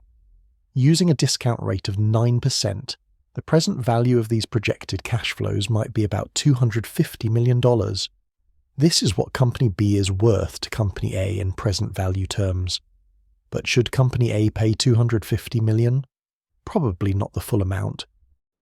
Because they need to leave room for error in their projections and create value for their own shareholders. They might offer $200 million, hoping to buy something worth $250 million for $200 million, creating $50 million in value. But here's where it gets interesting. Company B's shareholders might believe their company is worth more.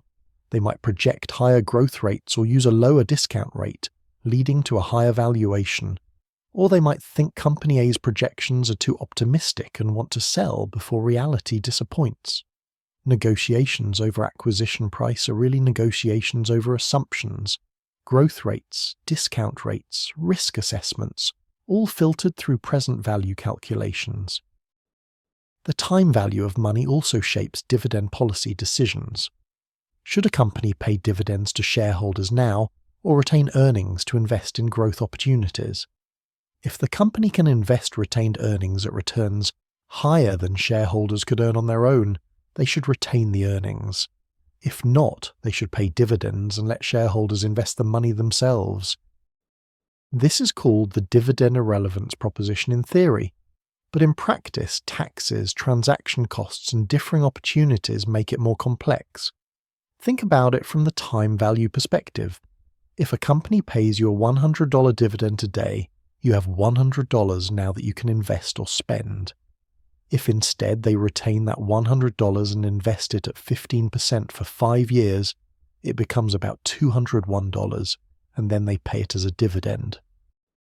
Which is better? If you could only earn 8% on your own, you'd prefer they retain it and invest at 15%.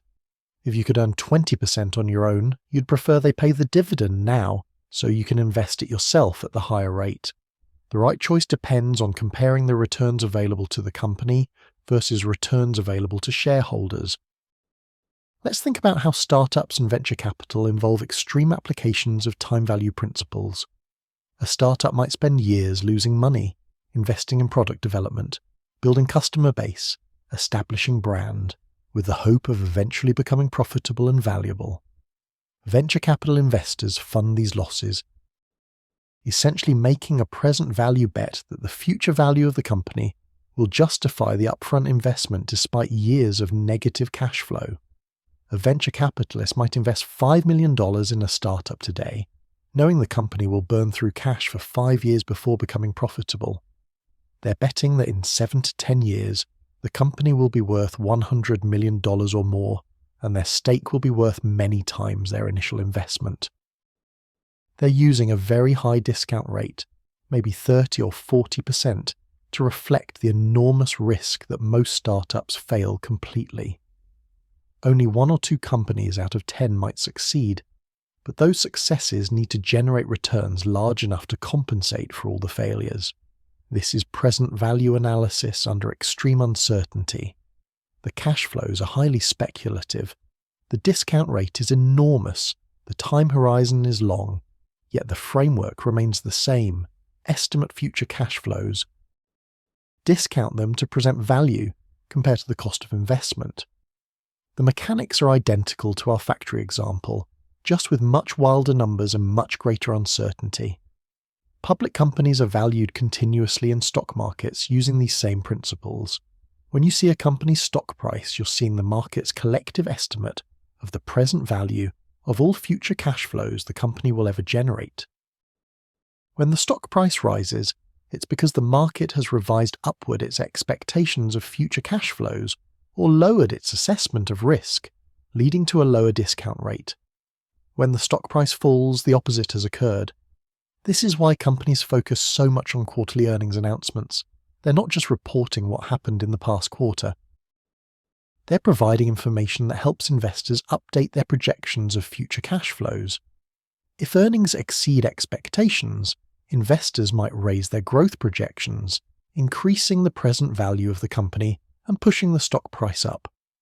If earnings disappoint, future projections fall, present value decreases, and the stock price drops. The time value of money means that most of a company's stock value comes from cash flows expected many years in the future. Not from current earnings. A company earning $1 per share this year might be valued at $30 or $40 per share because investors expect those earnings to grow substantially over decades. The stock price is the present value of all those future years of earnings discounted back to today. This future orientation creates interesting dynamics. A company might sacrifice short-term profits to invest in long-term growth, spending heavily on research and development, for instance, which reduces current earnings but potentially increases future earnings. If investors believe this trade-off makes sense, the stock price might rise even as current earnings fall, because the present value of higher future earnings exceeds the present value of foregone current earnings. But if investors doubt the long-term payoff, the stock price will fall, reflecting decreased confidence in future cash flows. Interest rates set by central banks affect all of these business decisions through the discount rate mechanism. When the Federal Reserve raises interest rates, the cost of capital rises for businesses. Higher costs of capital mean higher discount rates. Higher discount rates mean lower present values for future cash flows. This makes investments less attractive. Fewer projects have positive NPV at higher discount rates, so businesses invest less, hire fewer workers, expand more slowly. The economy cools. When the Fed lowers interest rates, the opposite happens. Lower costs of capital mean lower discount rates. Lower discount rates make future cash flows more valuable in present terms. More projects have positive NPV, so businesses invest more, hire more workers, expand more aggressively. The economy heats up. This is how monetary policy works through the time value of money to influence economic activity. Consider how this affected the economy in the years following the 2008 financial crisis. Central banks around the world lowered interest rates to near zero, trying to stimulate investment and spending. With near zero discount rates, the present value of future cash flows became very high, making many investments look attractive. Companies borrowed cheaply to invest, innovate, expand. Stock prices rose dramatically because low discount rates made the present value of future earnings much higher. But ultra-low rates also created distortions. Projects that wouldn't make sense at normal interest rates suddenly had positive NPV. Companies that couldn't earn enough to justify their existence at normal discount rates could survive when rates were near zero. This is why some economists worry about zombie companies, businesses kept alive by cheap credit that would fail if interest rates normalized. The time value of money, manipulated through ultra-low rates, changes which businesses survive and which fail. Now let's think about how inflation expectations affect business investment decisions. If a company expects high inflation, they adjust their projections accordingly. Future revenues might be nominally higher due to inflation, but costs will rise too. And more importantly, they'll discount those nominal cash flows at higher rates that include an inflation premium. High inflation creates uncertainty about future real values, making long-term investments riskier and potentially reducing business investment. Conversely, low and stable inflation makes planning easier. Companies can project future cash flows with more confidence. Discount rates are more stable. This stability encourages long-term investment. This is why central banks aim for low, stable inflation rather than zero inflation or highly variable inflation. Predictability has value because it reduces uncertainty in present value calculations that drive investment decisions. The time value of money also explains why businesses care so much about speeding up cash collection and delaying cash payments. If you can collect payment from customers 30 days sooner, that cash is available 30 days earlier to invest or use. The present value of cash received in 30 days is higher than cash received in 60 days. If you can delay paying suppliers by 30 days without damaging relationships, you keep cash invested or working for 30 additional days. These seem like small timing differences, but for large companies with billions in cash flows, managing these timing differences can create millions in value. This is called working capital management, and it's entirely about time value. Inventory sitting in a warehouse is cash tied up, not earning returns. Receivables from customers who haven't paid yet are future cash that has less value than current cash. Payables you owe suppliers are future cash outflows that have less present cost than immediate outflows. Managing the timing of all these flows, speeding up cash collection, slowing down cash disbursement, minimizing inventory, is about maximizing the present value of the company's cash position. Let all of this settle into your understanding. Business decisions, from small equipment purchases to massive mergers, from dividend policies to capital structure choices, all involve applying time value principles. The framework is always the same. Estimate future cash flows. Choose appropriate discount rates reflecting risk and opportunity cost. Calculate present values. Compare benefits to costs. The specifics vary enormously, but the underlying logic is constant. Breathe slowly and deeply. These applications might seem complex, but they're all variations on themes we've explored throughout our journey. The time value of money is like gravity, a simple principle that applies universally but creates infinite complexity in its applications. Understanding the principle gives you a framework for understanding countless specific situations.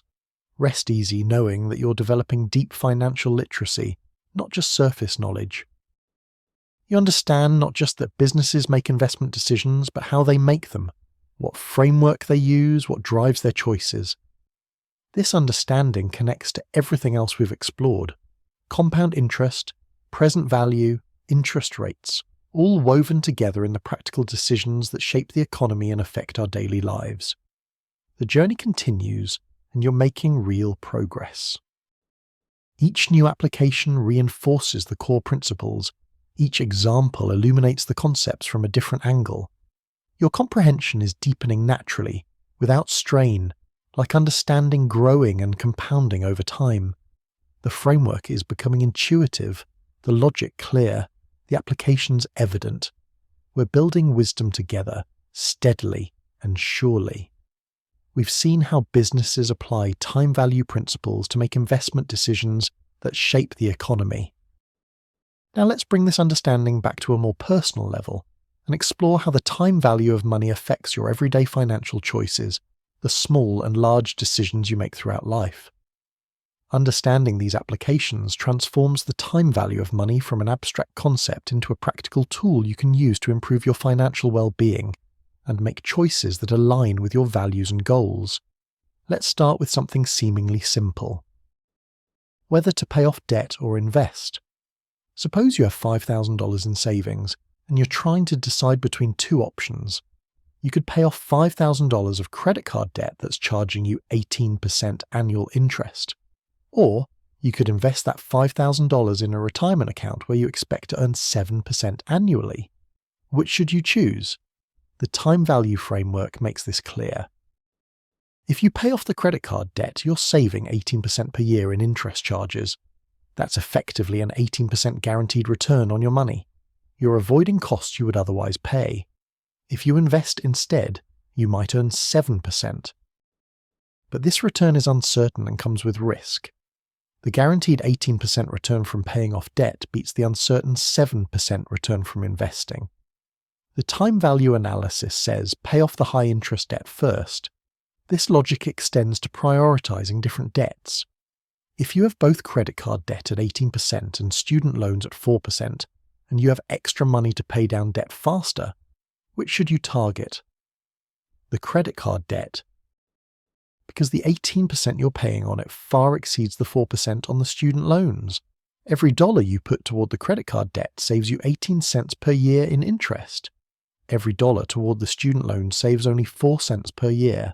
The time value is much greater in attacking the high interest debt first.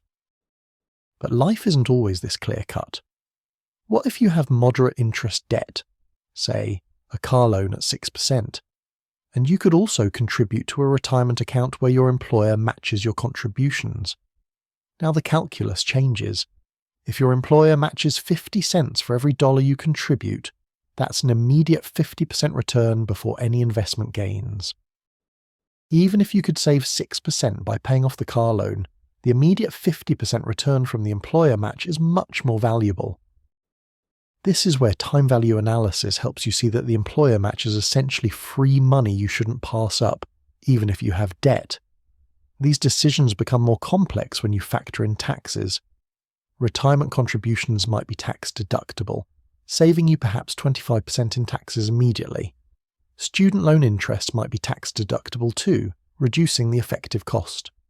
Credit card interest isn't deductible. Mortgage interest might be deductible depending on current tax law and your situation.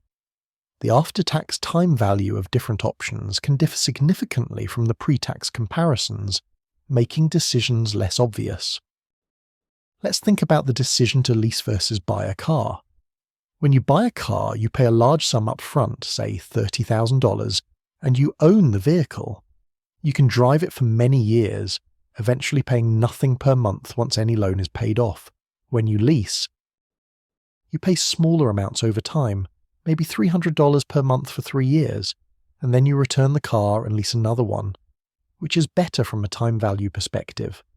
This requires comparing the present value of all costs under each option. If you buy the car with cash, the cost is $30,000 today. If you finance it, you'll pay perhaps $450 per month for 6 years at 4% interest, totaling about $32,400, which has a present value of about $29,000 at the same 4% discount rate.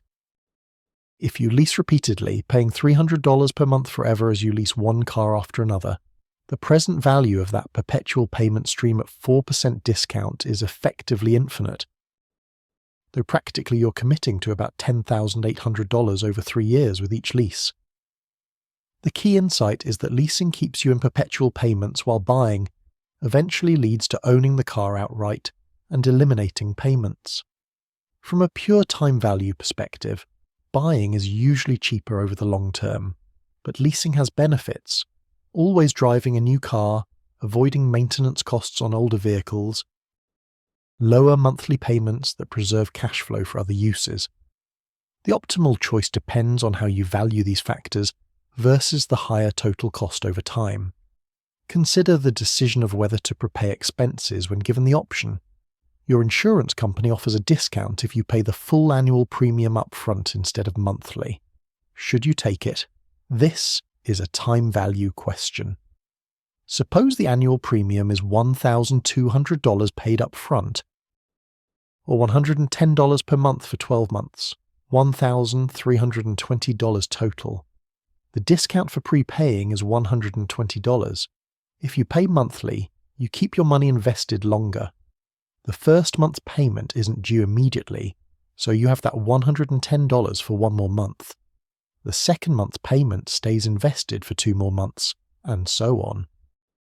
If you can earn, say, 5% annually on your money, the present value advantage of keeping the money invested is worth maybe $30 over the year, but the insurance company is giving you a $120 discount to prepay.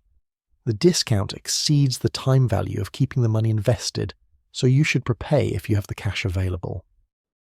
This same logic applies to paying off mortgages early, which we touched on before, but let's explore it more deeply from a personal decision-making perspective. Your mortgage is costing you 4%. You could invest money in the stock market expecting 7% average returns. The pure time value analysis says invest rather than prepay the mortgage.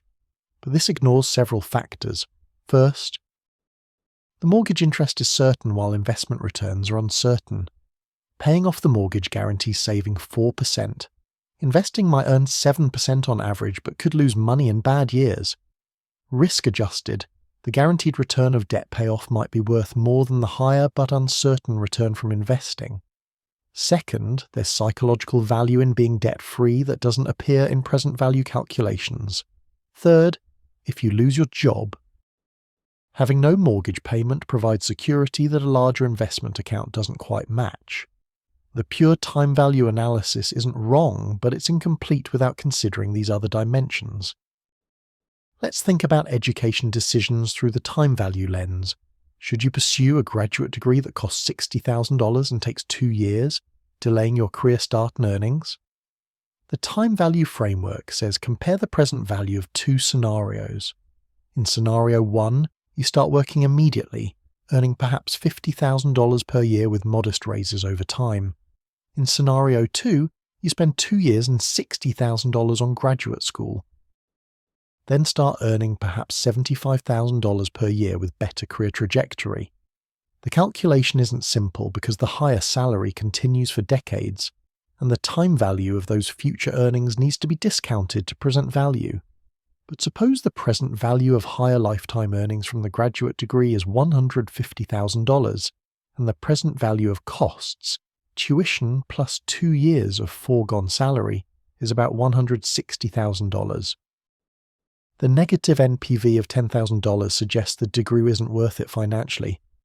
But what if you'd be much happier in the career the degree enables? What if the career connections and skills have value beyond salary? The time value analysis provides the financial framework, but you also need to consider non-financial factors. Think about when to claim Social Security benefits, a decision millions of Americans face. You can start claiming reduced benefits at age 62, full benefits at around age 67, or enhanced benefits if you wait until 70. Claiming early gives you money sooner but permanently reduces monthly payments. Waiting gives you higher monthly payments but delays when you start receiving anything. Which is better? This is purely a time value question, complicated by uncertainty about longevity. If you claim at 62, you might receive $1,400 per month. If you wait until 67, you might receive $2,000 per month. If you wait until 70, maybe $2,500 per month. The early claiming gives you 60 months of payments before the full retirement age, totaling $84,000. But those later payments are smaller forever. The break-even analysis shows that if you live into your early 80s, waiting to claim results in more total lifetime benefits in present value terms. If you die younger, claiming early was better. The optimal strategy depends on your health, your need for current income, your other resources, and your family longevity patterns. The time value framework helps structure the analysis, showing the trade-offs clearly, but can't eliminate the fundamental uncertainty about lifespan. Let's explore the decision of whether to buy points when getting a mortgage. Lenders often offer the option to pay upfront fees, called points, to reduce your interest rate. 1 point typically costs 1% of the loan amount and reduces the interest rate by about 1/4 of a percentage point. On a $300,000 loan, 1 point costs $3,000 and might reduce your rate from 5% to 4.75%. Should you pay for points? This requires comparing the upfront cost to the present value of the reduced interest payments over time. If you pay $3,000 for points, you need to calculate how long it takes to recoup that cost through lower monthly payments.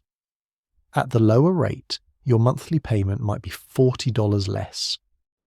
At $40 per month, it takes 75 months, over 6 years, to recoup the $3,000 cost in nominal terms, and even longer in present value terms, because those future savings are worth less than current dollars. If you plan to keep the mortgage for 10 years or more, buying points might make sense. You recoup the cost and then save money for the remaining years. If you might refinance or move within 5 years, you probably won't recoup the cost, so points aren't worth it. The time value of money helps you see this trade-off clearly and decide based on how long you expect to hold the mortgage. Consider everyday spending decisions through the time value lens. That $5 coffee every morning doesn't seem significant, but $5 per day is $150 per month, $1,800 per year. If instead of buying coffee you invested that $1,800 annually at 7% for 30 years, it would grow to about $170,000. The present value of your lifetime coffee habit is enormous. This doesn't mean you shouldn't enjoy coffee, but it helps you understand the opportunity cost, what else that money could become over time. This same analysis applies to any recurring small expense, subscription services, dining out frequently, impulse purchases, individually small but collectively significant, and their time value over decades is substantial. Understanding this helps you make conscious choices about where you spend and where you save. Seeing clearly what you're giving up in future financial security when you choose current consumption. Let's think about the rent versus buy decision for housing. Renting costs perhaps $2,000 per month with no equity building. Buying costs perhaps $2,500 per month in mortgage payments, but builds equity and might provide home price appreciation. Which is better? The time value analysis requires projecting all costs and benefits over your expected holding period. When you rent, your cost is the monthly rent, which might increase with inflation. You also keep flexibility to move easily and avoid maintenance costs. When you buy, you have mortgage payments that eventually end, equity building, potential home appreciation, but also property taxes, maintenance, less flexibility. The present value of all costs and benefits determines which is financially superior. In many markets at many times, buying is financially better if you stay long enough, maybe 5 to 7 years minimum.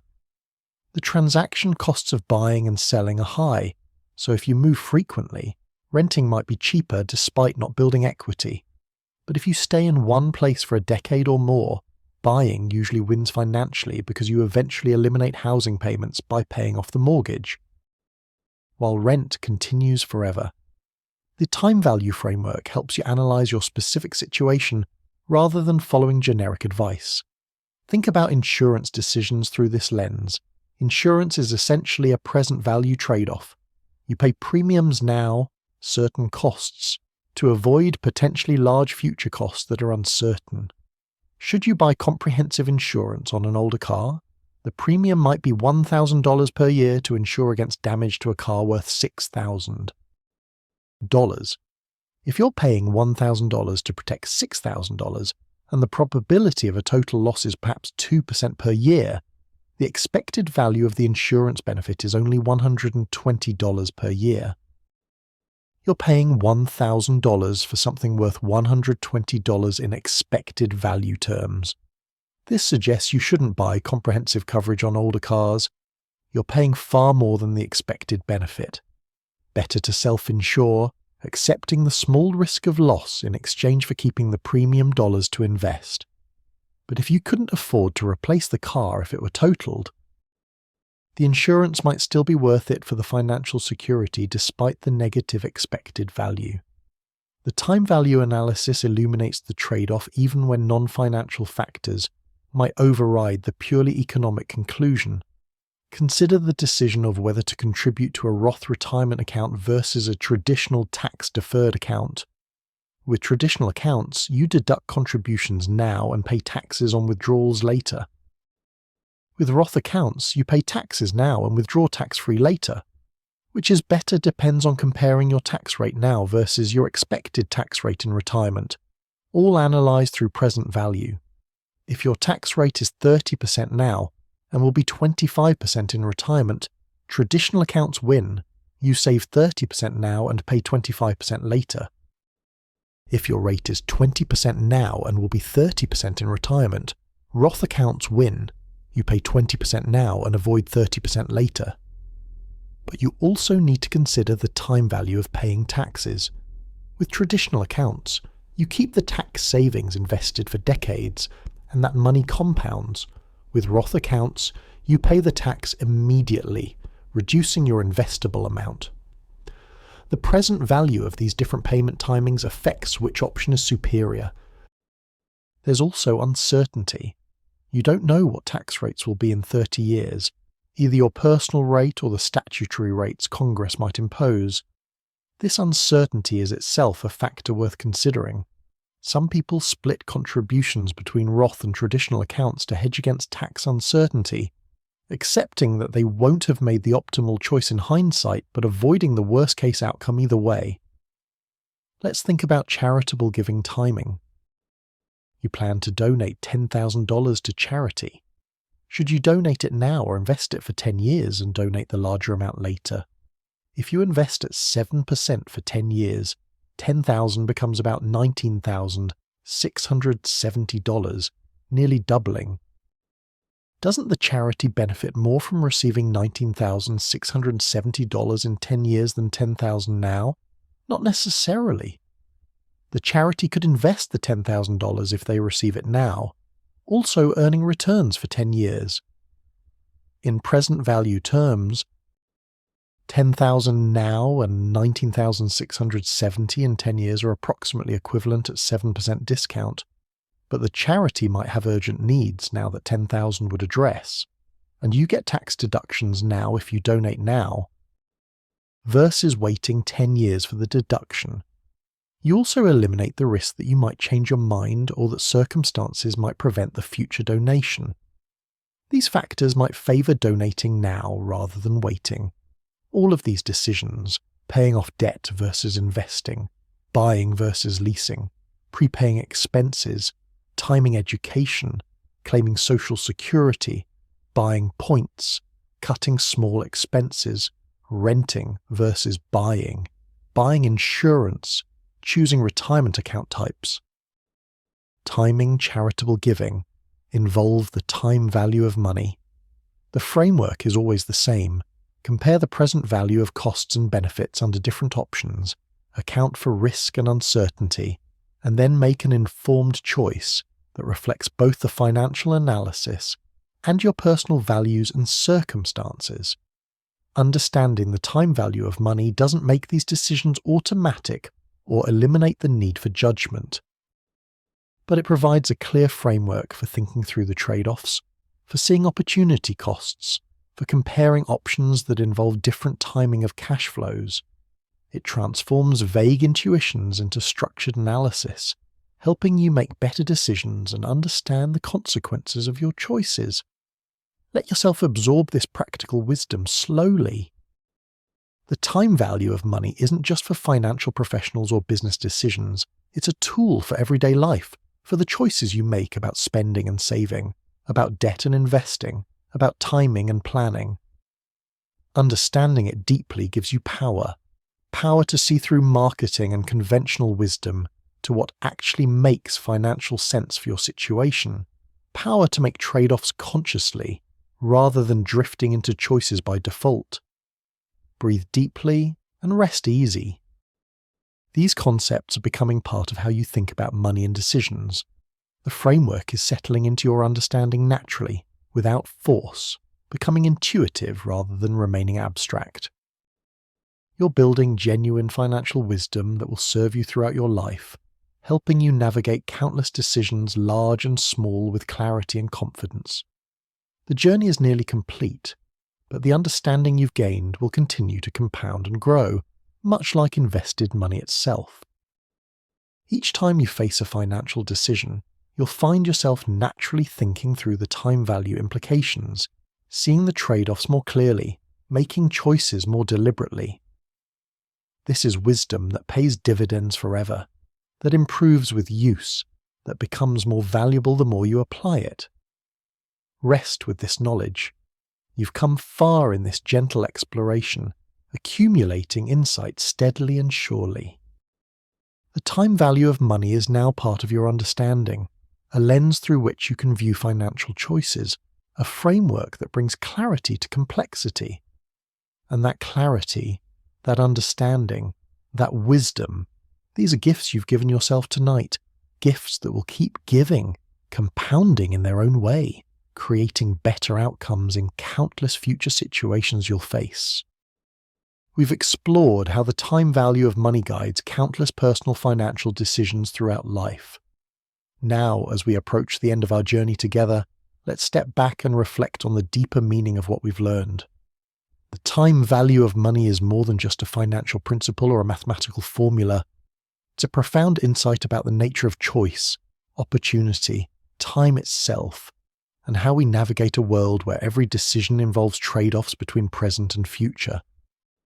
At its heart, the time value of money teaches us that time is a resource just as real as money. When we say $1 today is worth more than $1 tomorrow, we're really saying that time has value, that the present moment offers opportunities that won't exist in the future, that waiting has a cost. This connects to something deeper than finance. It touches on how we live, how we plan, how we balance immediate gratification against future well-being, how we think about our lives unfolding through time. Think about how this principle mirrors fundamental life choices. When you choose to invest time in education, you're making a present value calculation, though you might not frame it that way. You're sacrificing current earnings and enjoyment, incurring costs today, for the promise of better opportunities and higher earnings later. The decision to pursue that education depends on whether the present value of those future benefits exceeds the present costs. It's the time value of money applied to life itself, to human capital, to the investment in your own potential. The same logic applies to building relationships, developing skills, maintaining health. When you exercise regularly, you're incurring present costs, time, effort, discomfort, for future benefits of better health, longer life, higher quality of life in your later years. The present value framework would say this investment makes sense if you discount those future health benefits at a rate that reflects how much you value the future versus the present. People who discount the future heavily, who value present pleasure much more than future well-being, struggle to make these investments. People who discount the future moderately make better long-term decisions. This reveals something important about the discount rate we've discussed throughout this exploration. The discount rate isn't just a financial parameter. It's a reflection of values, of how you weight present versus future, of your patience and foresight, of your trust that the future will arrive and that investments made today will pay off tomorrow.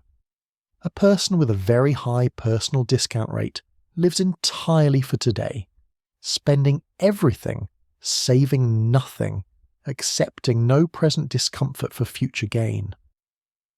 A person with a very low discount rate is almost ascetic, sacrificing present pleasure entirely for future accumulation that they might never live to enjoy. The wisdom is in finding balance, valuing the future enough to make prudent investments and sacrifices, but not so much that you never enjoy the present. Never spend money on experiences and pleasures that make life worth living. The time value of money provides a framework for thinking about this balance, for making conscious choices about how to allocate resources across time rather than drifting into patterns by default or impulse. There's also a profound lesson here about exponential growth and how small differences compound over time. We've seen this mathematically, how an extra percentage point of investment return sustained over decades can create enormous differences in final wealth. But this applies beyond money. Small daily habits compound into character. Reading 15 minutes per day seems trivial, but over years it accumulates to hundreds of books, vast knowledge. Writing a page per day yields multiple books over a lifetime. Exercise 30 minutes daily creates fitness that persists and builds. Conversely, small negative habits, smoking, excessive drinking, poor diet, compound into serious health problems over decades. The principle of compound growth teaches that consistency matters more than intensity, that small actions sustained over time beat sporadic bursts of effort, that patience and persistence are rewarded exponentially. This is a life lesson dressed in financial mathematics. The person who saves modestly but consistently from age 25 will likely accumulate more wealth than someone who waits until 40 and then tries to save aggressively. The person who builds skills gradually will likely achieve more than someone who attempts dramatic transformations that can't be sustained.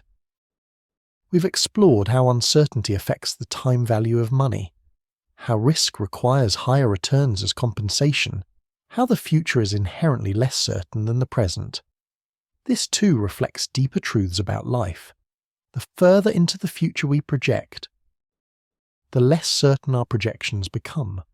Plans made for next week are quite reliable. Plans for next year involve more uncertainty.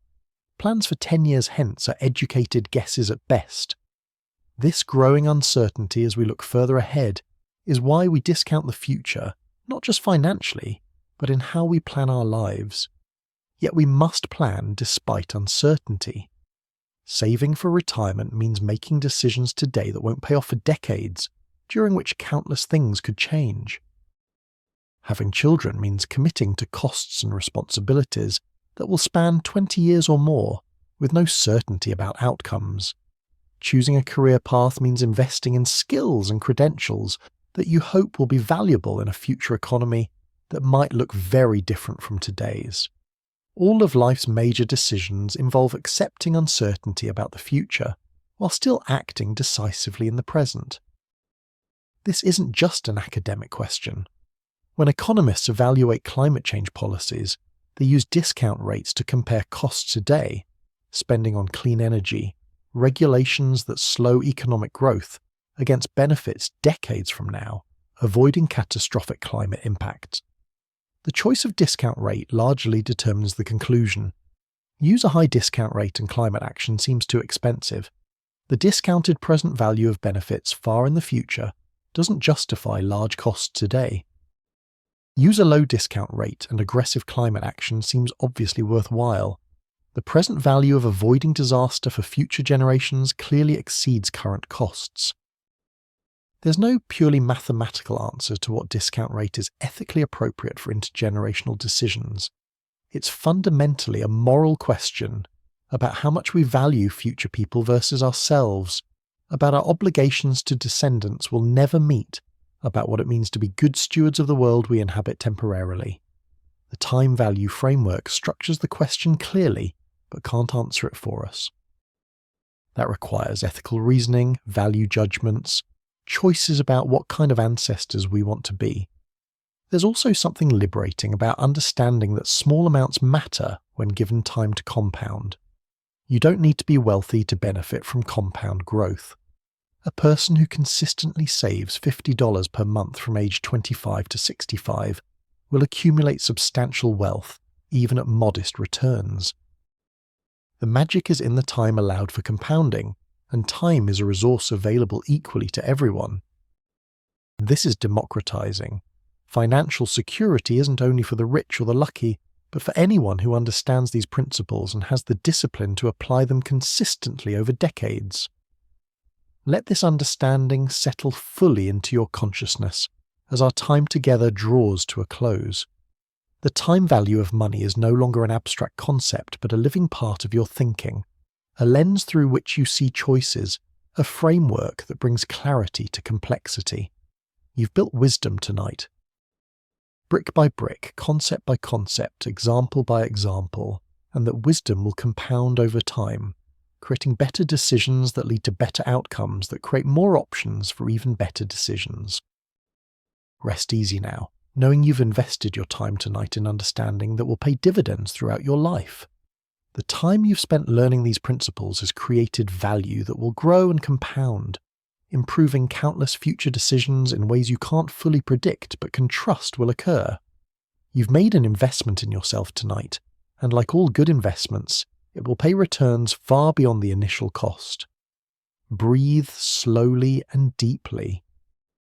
Let yourself feel satisfaction in what you've learned and understood. The journey has been long but worthwhile, complex but ultimately clear, mathematical but deeply human. The time value of money connects finance to life, numbers to meaning, present to future, and you understand it now truly and deeply in ways that will serve you always.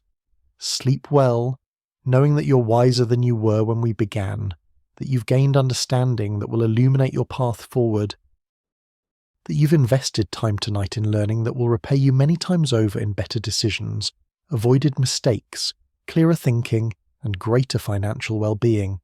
The time value of your time spent learning tonight is incalculable, infinite, compounding forever.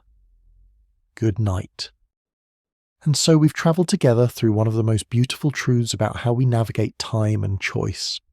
We began with a simple question about why money today differs from money tomorrow, and we discovered something profound, that time itself has value, that patience is rewarded, that small consistent actions compound into remarkable outcomes, that the future is always approaching, and we must make wise choices about how we bridge the gap between now and then. You understand now that every financial decision is really a decision about time, about what you're willing to wait for and what you need immediately, about balancing present joy against future security. This wisdom will stay with you, quietly guiding your choices, helping you see opportunity costs and compound effects, illuminating the path toward financial well-being. But more than facts and formulas, you've gained perspective, the long view that shows how small amounts matter when given time, how consistency beats intensity, how understanding these principles gives you power over your financial future, regardless of where you're starting from. Rest now in this knowledge. Let it settle into your unconscious mind where it will work quietly, improving your decisions without effort, bringing clarity without strain. You've invested your time wisely tonight, and that investment will compound forever. Let your breathing slow. Let your thoughts drift. Let yourself sink deeper into rest, knowing you're exactly where you need to be, that tomorrow will come with its own opportunities, and that you're prepared to meet them with wisdom and understanding. Sleep now, let everything go. The numbers fade, the concepts dissolve, and only peace remains. Deep, restful, renewing peace. Good night.